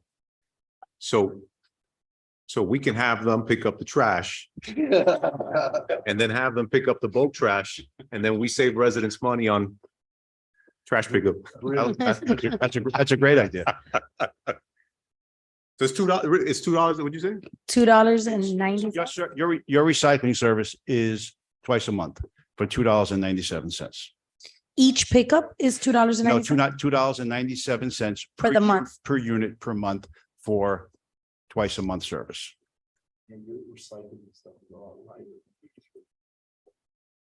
There are some things, Mayor, also noticed in their contract, there are things that you guys also do to motivate folks to recycle, right? Correct me if I'm wrong, Lorena. I mean, I had read that that it's possible for your folks in the truck to identify or inspect certain containers that maybe don't have truly recyclable material, and you guys could put a letter on it or something saying that it's not recyclable and leave it full. I mean, is that something that? We can do that. But I will sit here and say that you have a cart, you all know what your cart looks like. If it's not on top, we have no idea what's in the middle or on the bottom. So it's really tagging it is if it's obvious, if it's obvious, if it's out there, if the top is open, he sees it. If there's a garbage bag on top of a plastic bag or something like that, yes. But, a lot of times you don't see what's beyond the first, 12 inches of your cart. No, I get it. But back to Councilman Zogby's point, right? I mean, it's, what do we really want to do, right? I mean, do we want to recycle? Do we want to be a city that recycles and we want to get into all that, or do we just want to tell folks, hey, it's an additional, solid waste pickup for $2 a month, right? So it just depends on what we want to do. Now, if we want to get serious about this, right, then I think we utilize everything that you guys have to offer that we have in the contract. Absolutely. Right. So, Yes. so again, you're not going to be able to look down below and see what's everything that they have in the can. But if you identify a couple of things on top and you slap a sticker on it, I guarantee you human nature is going to be the next time they're going to think twice. Without a doubt. Right. Without a doubt. And it works. It So works. it depends on what we want to do. Right. But I'm with Councilman Zogby. We want to put lipstick on a pig, then we do that. But today, the residents in Hialeah are using that as an additional solid waste pickup. Are you done, Councilman? Yes. Yeah, I think that people are using it. I've seen it, and I think that I have to go against what Councilman said, that education is not going to work. I'm a teacher, so I'll be out of a job if I believe in that statement. So I believe education does work, no matter at the age. I think that you could learn and you could, advise people, hey, you're doing this wrong, and there's good intention there. Teach an old dog new tricks. Definitely, you definitely can. I know. And I think that the idea that Councilman Cobble said was good. Maybe, I don't know how comfortable the company feels in engaging in that sticker shock photo, that maybe we could work together and continue the campaign so that we're successful, right? I don't know if you would be Absolutely. willing to Sure, just absolutely. go around and just put an initial sticker maybe on the top of those green cans so that, seeing is a reminder. We can do pilot programs on, on a, some sort of time basis where we have the second seat in the truck and the guy can get out and we can monitor certain neighborhoods and then see how things are going, and we can do that as well. Okay. Can the sticker have a Yeah. face of It needs of to be the with council fine- president? And just, when we tag them, we say, we didn't pick up your trash. I'm gonna take a picture of this, high-fiving them when they come. All right, so, thank you for that. Any further discussion? I think if we take that second can away from the people of Hialeah, they're gonna be in an uproar because they're used to that. And that's something that we can't take away. You can't take away something that you've given, I think that's gonna be very hard to adjust to. I'm sorry, one So- last thing. I also noticed that if there's a surplus of the material on the side of the can, right? So outside of the can, you guys still pick that up. Correct. Oh, yeah? So what if, Don't say that out loud. what if If it's, there's a- but are there limitations to that? Well, no, the cardboard, like a large, like a cardboard box or something like that, that doesn't fit in. It has to be recyclable, Oh. obviously. What about But- bottles? Bottles? No, not loose or anything, because we can't tell what's in the black bag or anything else like that. So if it's gotta be, it's gotta be inside the cart. Cardboard boxes are very easily to identify, but bags, we can't A identify. misconception is also like plants or trees or leaves or Yeah, palm no, trees, no, right? none of that. None of that? None of None that. of No, that? This is just your, It's a your six misconception. recovered So- materials, your aluminum, your glass, your plastic, Yeah. Yeah, Monty, so I think back to, you know, again, what the mayor and all of us have always said, you know, if we're gonna do something, or we're gonna provide a service, and obviously there needs to be some sort of compensation or, you know, for that service. We just want to make sure that we offer all the types of benefits that come with that service to the residents. So I don't know if that's something that residents know. I mean, is that common knowledge out there, or? Well, education, it needs to be, from my opinion, more education out there for the resident. Yes, it's true. During the pandemic, there were a lot of people home. That composition study was done and it was really high. A lot of people were home and dumping a lot of stuff. But the education, yeah, we need. Okay, yeah. we need- All right, council members, do we have a motion? We have a motion. Do you have a motion? Yes, ma'am, you're recognized. I have a question. This contract that we have expires, I'm sorry, this contract that we have expires in 27, correct? The current one we The- have, Yes, the current, no, this year in September, 2023, the collection contract, the collection. Yeah. collection contract. Okay, why did I see And 27? Well, that's the September new 30, one. That's for the new contract. The new contract does, it's a 5-year to 2027, and then it's an automatic other 5 years to 2032. It mirrors the same one as the collection for the garbage. It's the same So the duration of collection time. for the Garbage was due in 23? Yeah, also, but it is the extension to 2027, and then another 5-year automatic extension to Not in this 2032. case. In this case, you have a renewal term which expires in 27, and then you have annual renewals not to exceed 5 years. Just, Say that again, say that again. You have a term It's for five- 5 years, so That's it right. would expire September 30th of 27. And then upon that expiration, you have renewals for 1 year at a time, not to exceed a total of 5 additional 1-year renewals. yes, correct. So why did I see? You saw September 30th, 2027, right? Yeah. Are you referring to? Yeah. Right, but if it expires this year, the Well, that- 5 years, This is the renewal. This is a first amendment. So you're amending the term in order so that you have an ongoing contract and you have an extension to 2027. okay. Okay, got it. Okay, well, I had a motion to approve, but nobody seconded. it. Second. It I have a means that second by I wasn't Councilman Zogby. Twisting your arm. I was just saying I that there was a agree. motion. Mr. Rodriguez? Yes. Mr. Tumidor? No. Mr. Zogby? Yes. Mr. Calvo? Yes. Ms. Casa Munoz? Yes. Ms. Garcia Robes? Yes. Ms. Perez? Yes. Motion carries. The item is approved. Second reading and public hearing is scheduled for March 28th, 2023. Thank you. Now we're moving on to unfinished business. Seeing that there is none, do we have any new business? Nobody? All right, we're moving on to our zoning. I'm gonna give us a 5-minute break. 5-minute break to use the restroom.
Okay, that's good.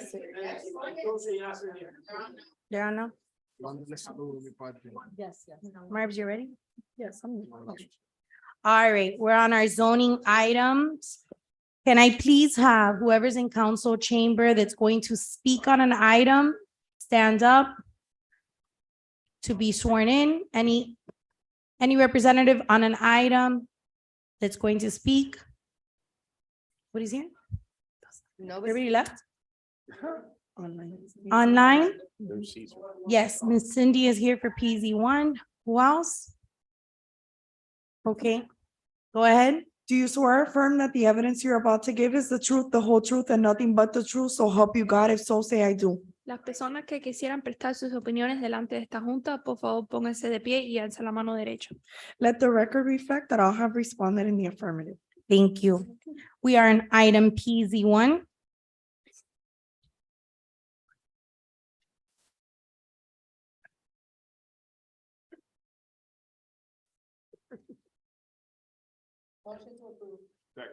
Second reading and public hearing of proposed ordinance granting a special use permit pursuant to Hialeah Code of Ordinances, section 98-161, to allow a mural outside the artist live work overlay district geographic area where murals are only allowed in the Alwood district.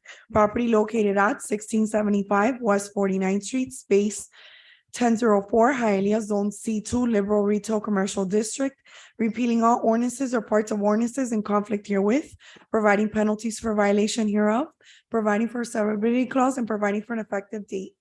Madam Chair, I'm very sorry. I apologize. Yes. Now, motion to- Okay, but wait, because this item is on, this is what we discussed earlier. So let's give it a break. This item's on second reading and public hearing. Is there anyone online that would like to speak on the item? Anyone in council chambers? So I have a motion by Councilwoman Casals Munoz, and I have a second by Councilman Tundidor. Mr. Tumidor? Mr. Zogby? Yes. Mr. Calvo? Yes. Ms. Casal Munoz? Yes. Ms. Garcia Robles? Yes. Ms. Perez? Yes. Mr. Rodriguez? Motion carries. The item is approved. Thank you. We're on item PZ2. First reading of proposed ordinance granting a conditional use permit pursuant to Hialeah Code of Ordinances, section 98-181, to allow a K-4 grade elementary school with a maximum capacity of 100 students in conjunction with a 43 children daycare. Property located at 1905 West 35th Street, Hialeah, zoned M1, Industrial District.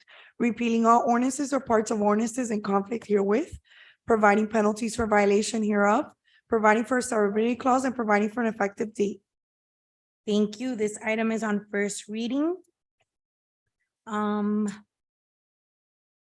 Mestre, I see you're online. Yes, ma'am. Did you want Go to ahead, speak on this item? Yes, I have a small presentation. Okay. Let's make I'd sure like it to- correlates with the ordinance season. No, I'm kidding. I'm kidding. I'm kidding. Hey, I feel like a first-year attorney. I don't know, what you know? I'm gonna call you Calvo. We do. Wait, just so you know, this daycare was the one that I went to, so I'm gonna take it personally, okay? What is this one, Thumbelina? I don't know the name. What room? Yeah, I might This have one is which, oh, treasures, growing treasures, yeah, Growing treasures, correct. yes. It's a joke. Okay, can you see the Oh, it is. screen sharing?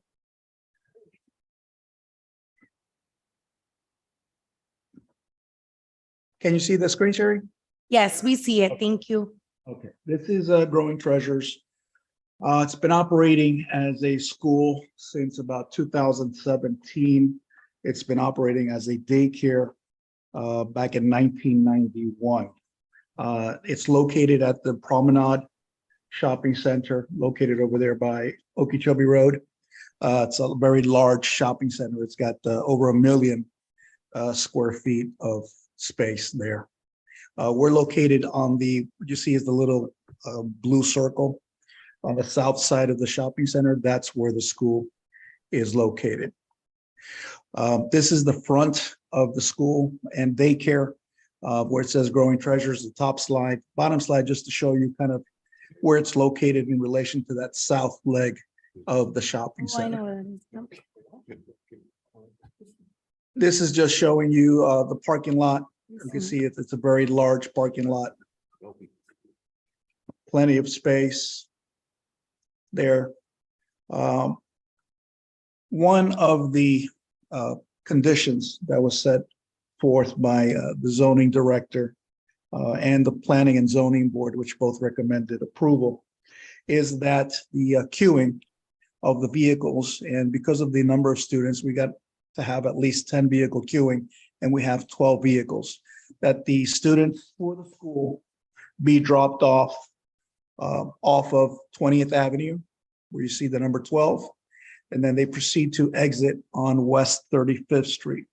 What you see behind the shopping center is the playground. They have a playground that is very large, about 2,000 square feet, if I remember correctly. And we occupy about 7,000 square feet of this shopping center. This is the inside layout. As you can see, the playground is 4,300 square feet. The school has about 5,000 square feet and the daycare about 2,000. As we said before, if you find it to approve the conditional use permit, these folks will have to go to building to make sure that everything is compliant with the building code. And they have been doing the fire inspections as before. This is a picture of some of the classrooms that we have, just to give you an idea of what it's like inside, although I heard that Councilman Calvo says he went there. Some more of the classrooms. Obviously, and the request is only to go to 4th grade, which are going to be children that are about 9 years old. The operation of the daycare is going to be different. The operation of the daycare is going to provide that the children be dropped off in the front door of the shopping center, and the parents park in the assigned parking spaces for the business. We have access to 34 parking spaces, which your zoning director and her recommendations say that's more than enough to accommodate the staff, visitors, and the pickup and drop off for the daycare. I added this slide, which is a sample of the students that we have at the school. This is the only standardized test that they take. This is a Florida standardized test from what I understand. And it'll show you that some of the students are way above high average achievement in mathematics, reading, language usage, just to give you an idea of the quality of the education that these folks are providing. So we will abide by the recommendations and the conditions of your staff, where we will have 2 folks available to ensure the pickup and the drop-off process runs smooth in the back of the school. The cars are going to enter on West 20th Avenue and exit on West 35th Street. We will be installing ballards within 3 months if this is approved, to protect the safety of the children on the playground. We will also be required and will proffer a declaration of restrictions to legalize the bay next door, which apparently there's no records of it being added to the daycare. And also we will make sure that the dumpsters located in the back of the shopping center are located within the walls that were built for them, so that they do not interrupt the pickup and the drop off.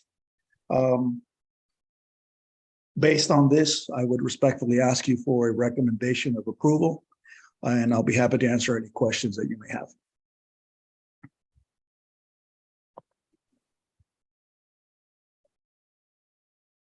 Thank you for that, Mr. Mestre. Do we have any council discussion on this item? Yes, so through the chair. Yes, put your microphone up higher. Through the chair. Yes, you're recognized. So Deborah, so you're fine with the conditions? Yeah. Yeah, we wrote their conditions in the planner's report. Yes, they have a separate pickup and drop off for the children in the school. And then the ones in the daycare will come from the front. There's ample space. They will install the bollards that are necessary to protect the playground. And they will also legalize whatever was built there and also to comply with what requires an educational license. Perfect. Sounds good. I move. So I have a motion by Councilman Tundidor and a second by Councilwoman Casals Munoz. Please call roll. Mr. Zogby, Yes. Mr. Calvo, Yes. Ms. Casal Munoz. Yes. Ms. Garcia Robes. Yes. Ms. Perez. Yes. Mr. Rodriguez. Yes. Mr. Tundidor. Yes. Motion carries. The item is approved. Second reading and public hearing is scheduled for March 14th, 2023. Thank you. PZ3 has been withdrawn, so we're moving on to land use. We're on LU1. Second reading and public hearing of proposed ordinance amending the future land use map from low-density residential to residential office property located at 320 Northeast 8th Avenue, Hialeah, zoned R1, one family district, repealing all ordinances or parts of ordinances in conflict herewith, providing penalties for violation hereof, providing for severability clause, and providing for an effective date. Thank you. This item is on second reading and public hearing. Do we have any council discussion or anyone online that would like to speak on this item? Go ahead, sir. You recognize? Frank de la Paz, 9361 Bird Road, on behalf of the property owners, Juan Carvalho and Gypsy Suarez. And I'll Thank be you. happy to answer any questions. So If this- anybody has any, this is just for land use. We'll be back with zoning, with complete set of plans for zoning and the rest of the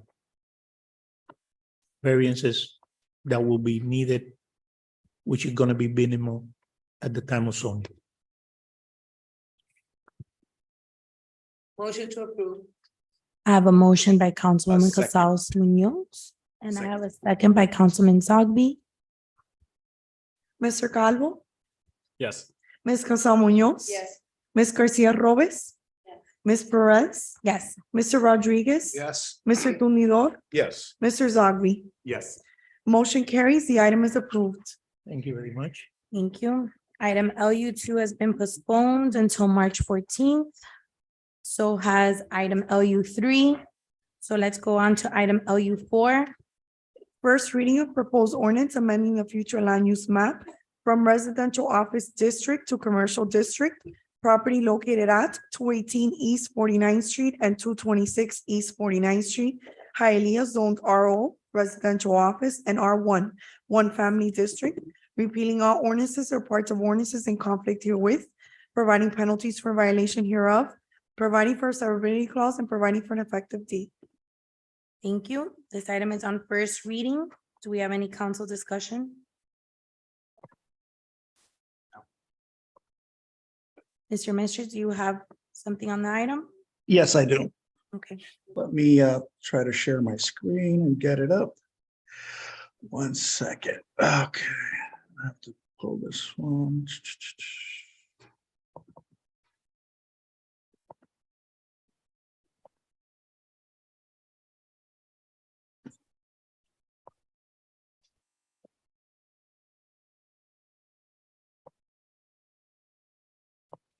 Okay, can you see the screen?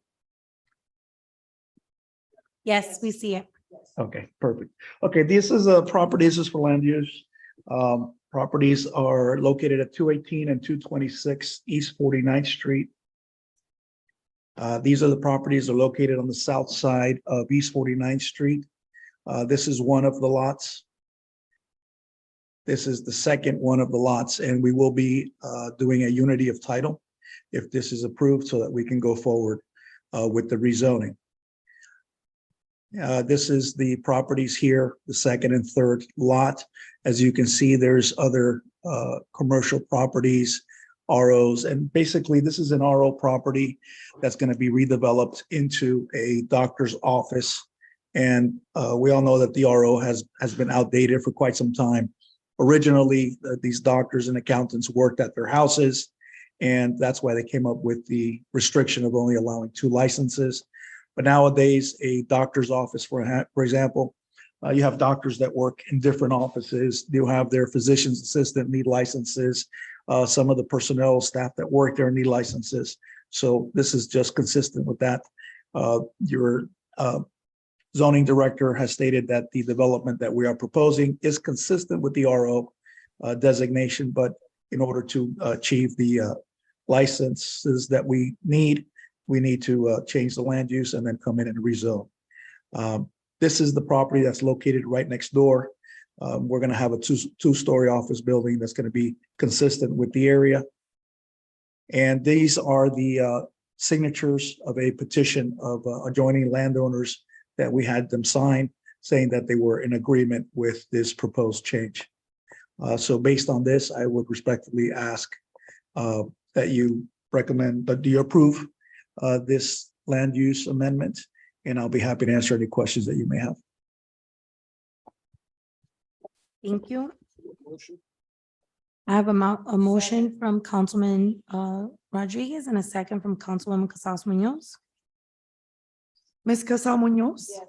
Ms. Garcia Robles? Yes. Ms. Perez? Yes. Mr. Rodriguez? Yes. Mr. Tumidor? Yes. Mr. Zogby? Yes. Mr. Calvo? Yes.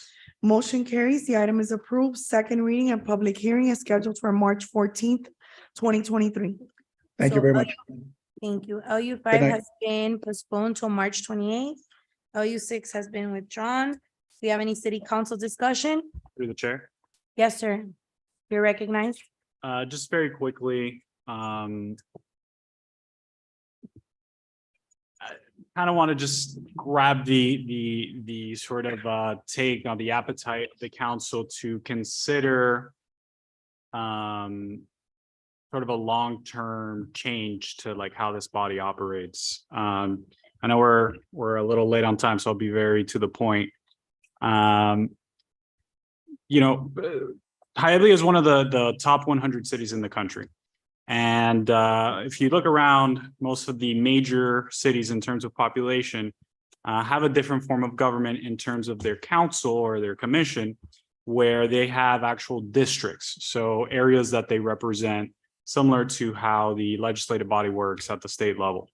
Hialeah has the other style of government, which you see in smaller cities, which is the at-large model, which you have to run obviously for the entire city in order to get elected, but then also you represent the constituents of the entire area. City of Miami, which is our analogous partner in terms of size, obviously goes on the district model, and smaller cities like a Doral or Miami Springs or et cetera, they all do at-large. Obviously the city has grown since its inception almost 98 years ago, and I think, right, looking forward, maybe this is a path that we have to start thinking about. By no means am I saying should it affect necessarily, you know, the next election or an election in the near future, but maybe it's something that warrants thinking a little bit more about and potentially, you know, getting into the weeds of whether or not this is a good idea moving forward to take effect, you know, 10 years from now or 20 years from now, or at some point in the future. So that's essentially what I was wanted to bring up and kind of get just a little bit of feedback if that's something that's palatable to the council. And if it's so, you know, maybe perhaps this is something that could be worked on. Again, this is a no rush sort of thing, but I do think, you know, we're dealing with a growing city, and my concern is the city's only getting bigger every day with all the immigration and stuff. And so it gets to the point where it is a lot for one person, as I know you may experience, to deal with so many constituents. So that's it. So you're basically saying to make districts in the city? Is that? Yeah, what I'm asking more generally is like, you know, should we study it further? See, you know, what would it even look like if we were to go down that path? And then at some point, right, have like a real discussion about it. I just don't want to get into the discussion without seeing, you know, if that's a path that we would want to even discuss. So certainly the city is already sort of kind of divided into general areas. And maybe what this looks like is not necessarily you get elected in an area. Maybe it's just that you're responsible primarily for an area. Or maybe it is kind of like Miami. You get elected in a single district and you represent that. I don't know. But it is something that cities, as they grow, they inevitably have to transition to this model. For the most part, you see throughout the United States. So I just think that we're kind of getting to that point if we aren't there already. In the city of Miami, do the commissioners have to live in their district? They do, but that's not necessarily the case like across the country. So every city does it how they want, right? Some people say, oh, okay, you know, you can represent that area, but you still live anywhere in the city you can run. That's for example, how it works with Congress. So in Congress, you only have to live in the state you represent, but you could technically run for any congressional district. So again, every body of government does it differently, and that's something that I guess we would discuss. I'm just thinking like, how do we optimize our workload? Because we do have so many people, and every day it's only growing more people that we're technically responsible for, but it's obviously impossible to really service correctly. I mean, there's streets that I knock that I've never been to again since I did the election. I'll probably never go to until the next election. And that's just the reality. It's impossible for one person part-time to service the whole city. But if we had little areas that we could all sort of divide and conquer together, you know, maybe that's something that we just agree upon internally. Maybe we don't need a formal district, but it'd be interesting, something that a little bone, something to think about that might be beneficial to the residents. That's interesting. Food for thought. Anybody else have any discussion on the item? Through the chair. Yes, sir. Oh, I'm sorry. I No. was gonna say, just, it was very interesting as far as complaints and constituency issues. Mhm. We have redundancy, like recently, the 1750 West 60th Street, she called all of us. Mhm. And it's redundancy and it's true. And I didn't know you were involved till I got the email from Riveron. I didn't know we were all involved, right? And we were. And yeah, so that makes sense as far as being able to concentrate. Okay, that's so-and-so's area. That way he'll concentrate. And not everybody, we're not spinning our wheels, all of us doing the same thing, which happens all the time. They With call us Yolanda. all. You were helping her, I was helping her. Yeah. Madam Chairman, if I may. Yes, Yes. hold on. Sorry. Yeah, go ahead. 2 years back, they thought about that and they were speaking about it and the issue, I was trying to think as you were talking about it, what the issue was, and the issue was that you would have to live in the district, so they were treating it as Miami had, and you have to live in the district and most of them. But like you just said, you don't have to do it that way. Why would you, right? I mean, Right, so everybody can live where they live and you just will divide the city in 7 and this is your part, this part. Because the question that, the issue that we had is nobody that wanted to run happened to live in the southeast Right. corridor. Nobody lived in that area.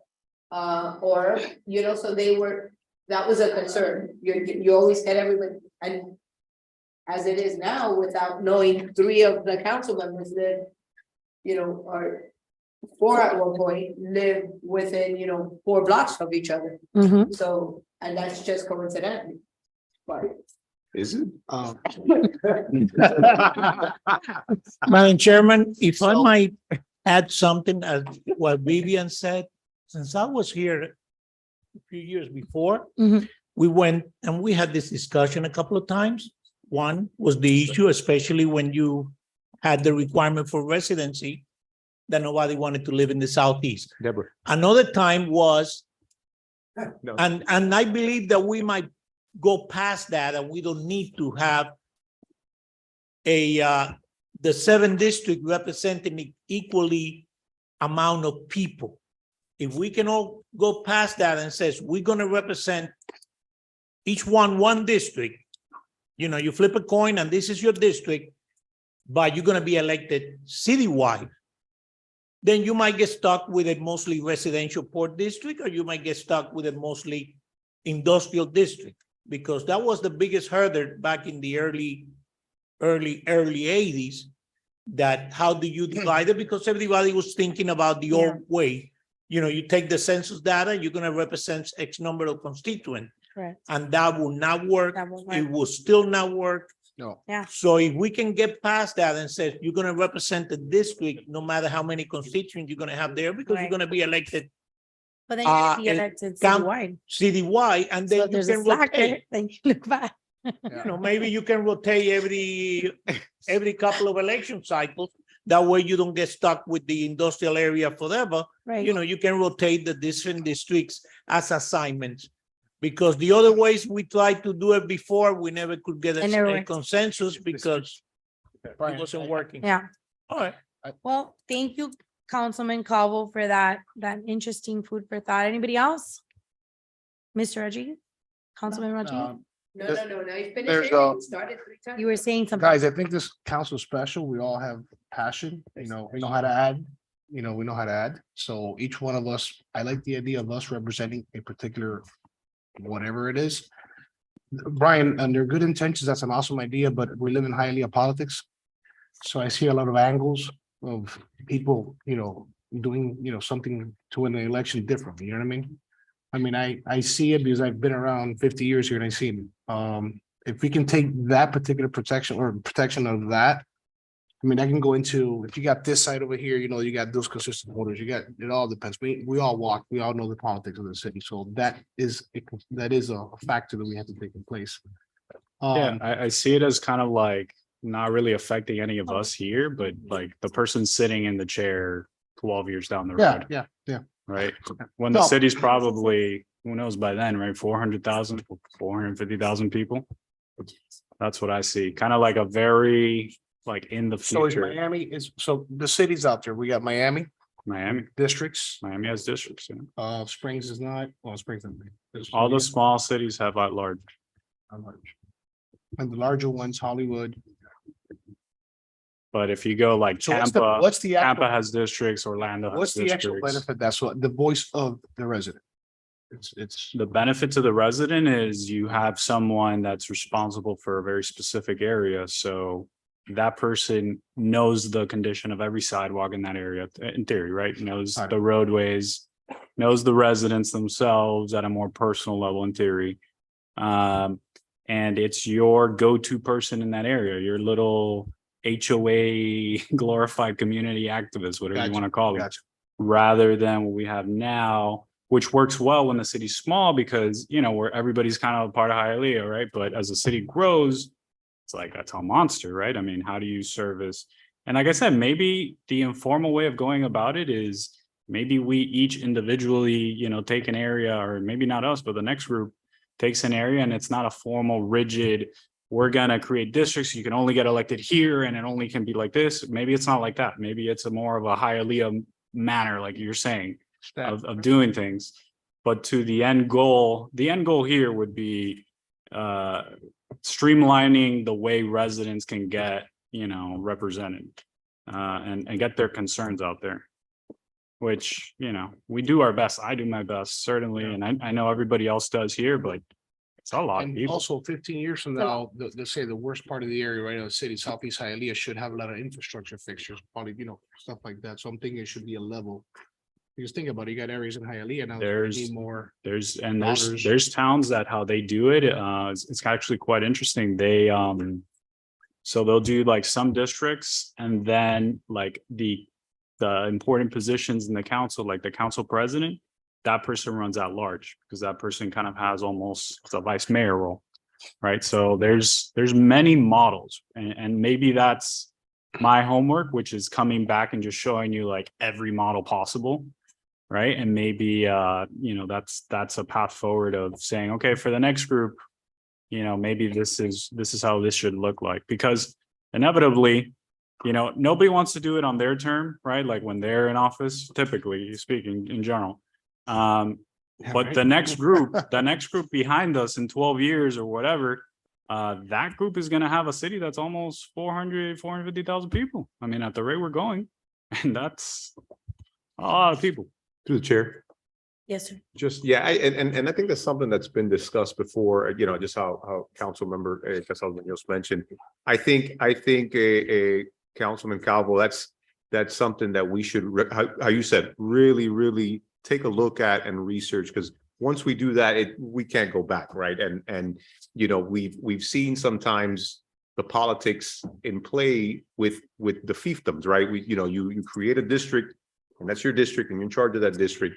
And you see more politics come during budget season, right? You see more politics come when we talk about different zoning matters. And again, I'm telling you from what I see at the county level. So I think you'll add more politics to the process.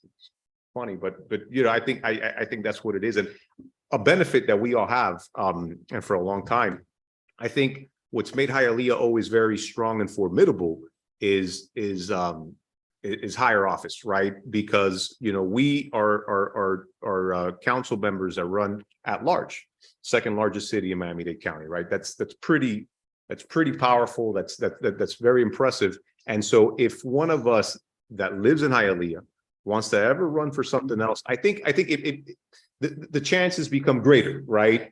Because whether it's a state house seat or whether it's a Senate seat or whether it's a county seat, the majority of these seats tend to incorporate Hialeah as the largest part of their district. So I think, again, valid sense, right? Valid sense. You have a lot of areas in the city that haven't been really addressed. And if you had someone taking care of that area, then obviously it'd be here every single, council meeting. But I think I agree. Let's explore it. Let's look at the pros and cons. I just think politically from a state level, I think it could hurt us.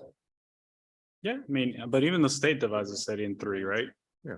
Even the state reps divide the city in three parts. Yeah. So. And none of them live in, but yeah, it's a different conversation. Okay, are we done with some council discussion? Anybody else? Do I have a motion to adjourn? Motion. Thank you. We've adjourned at 10:39.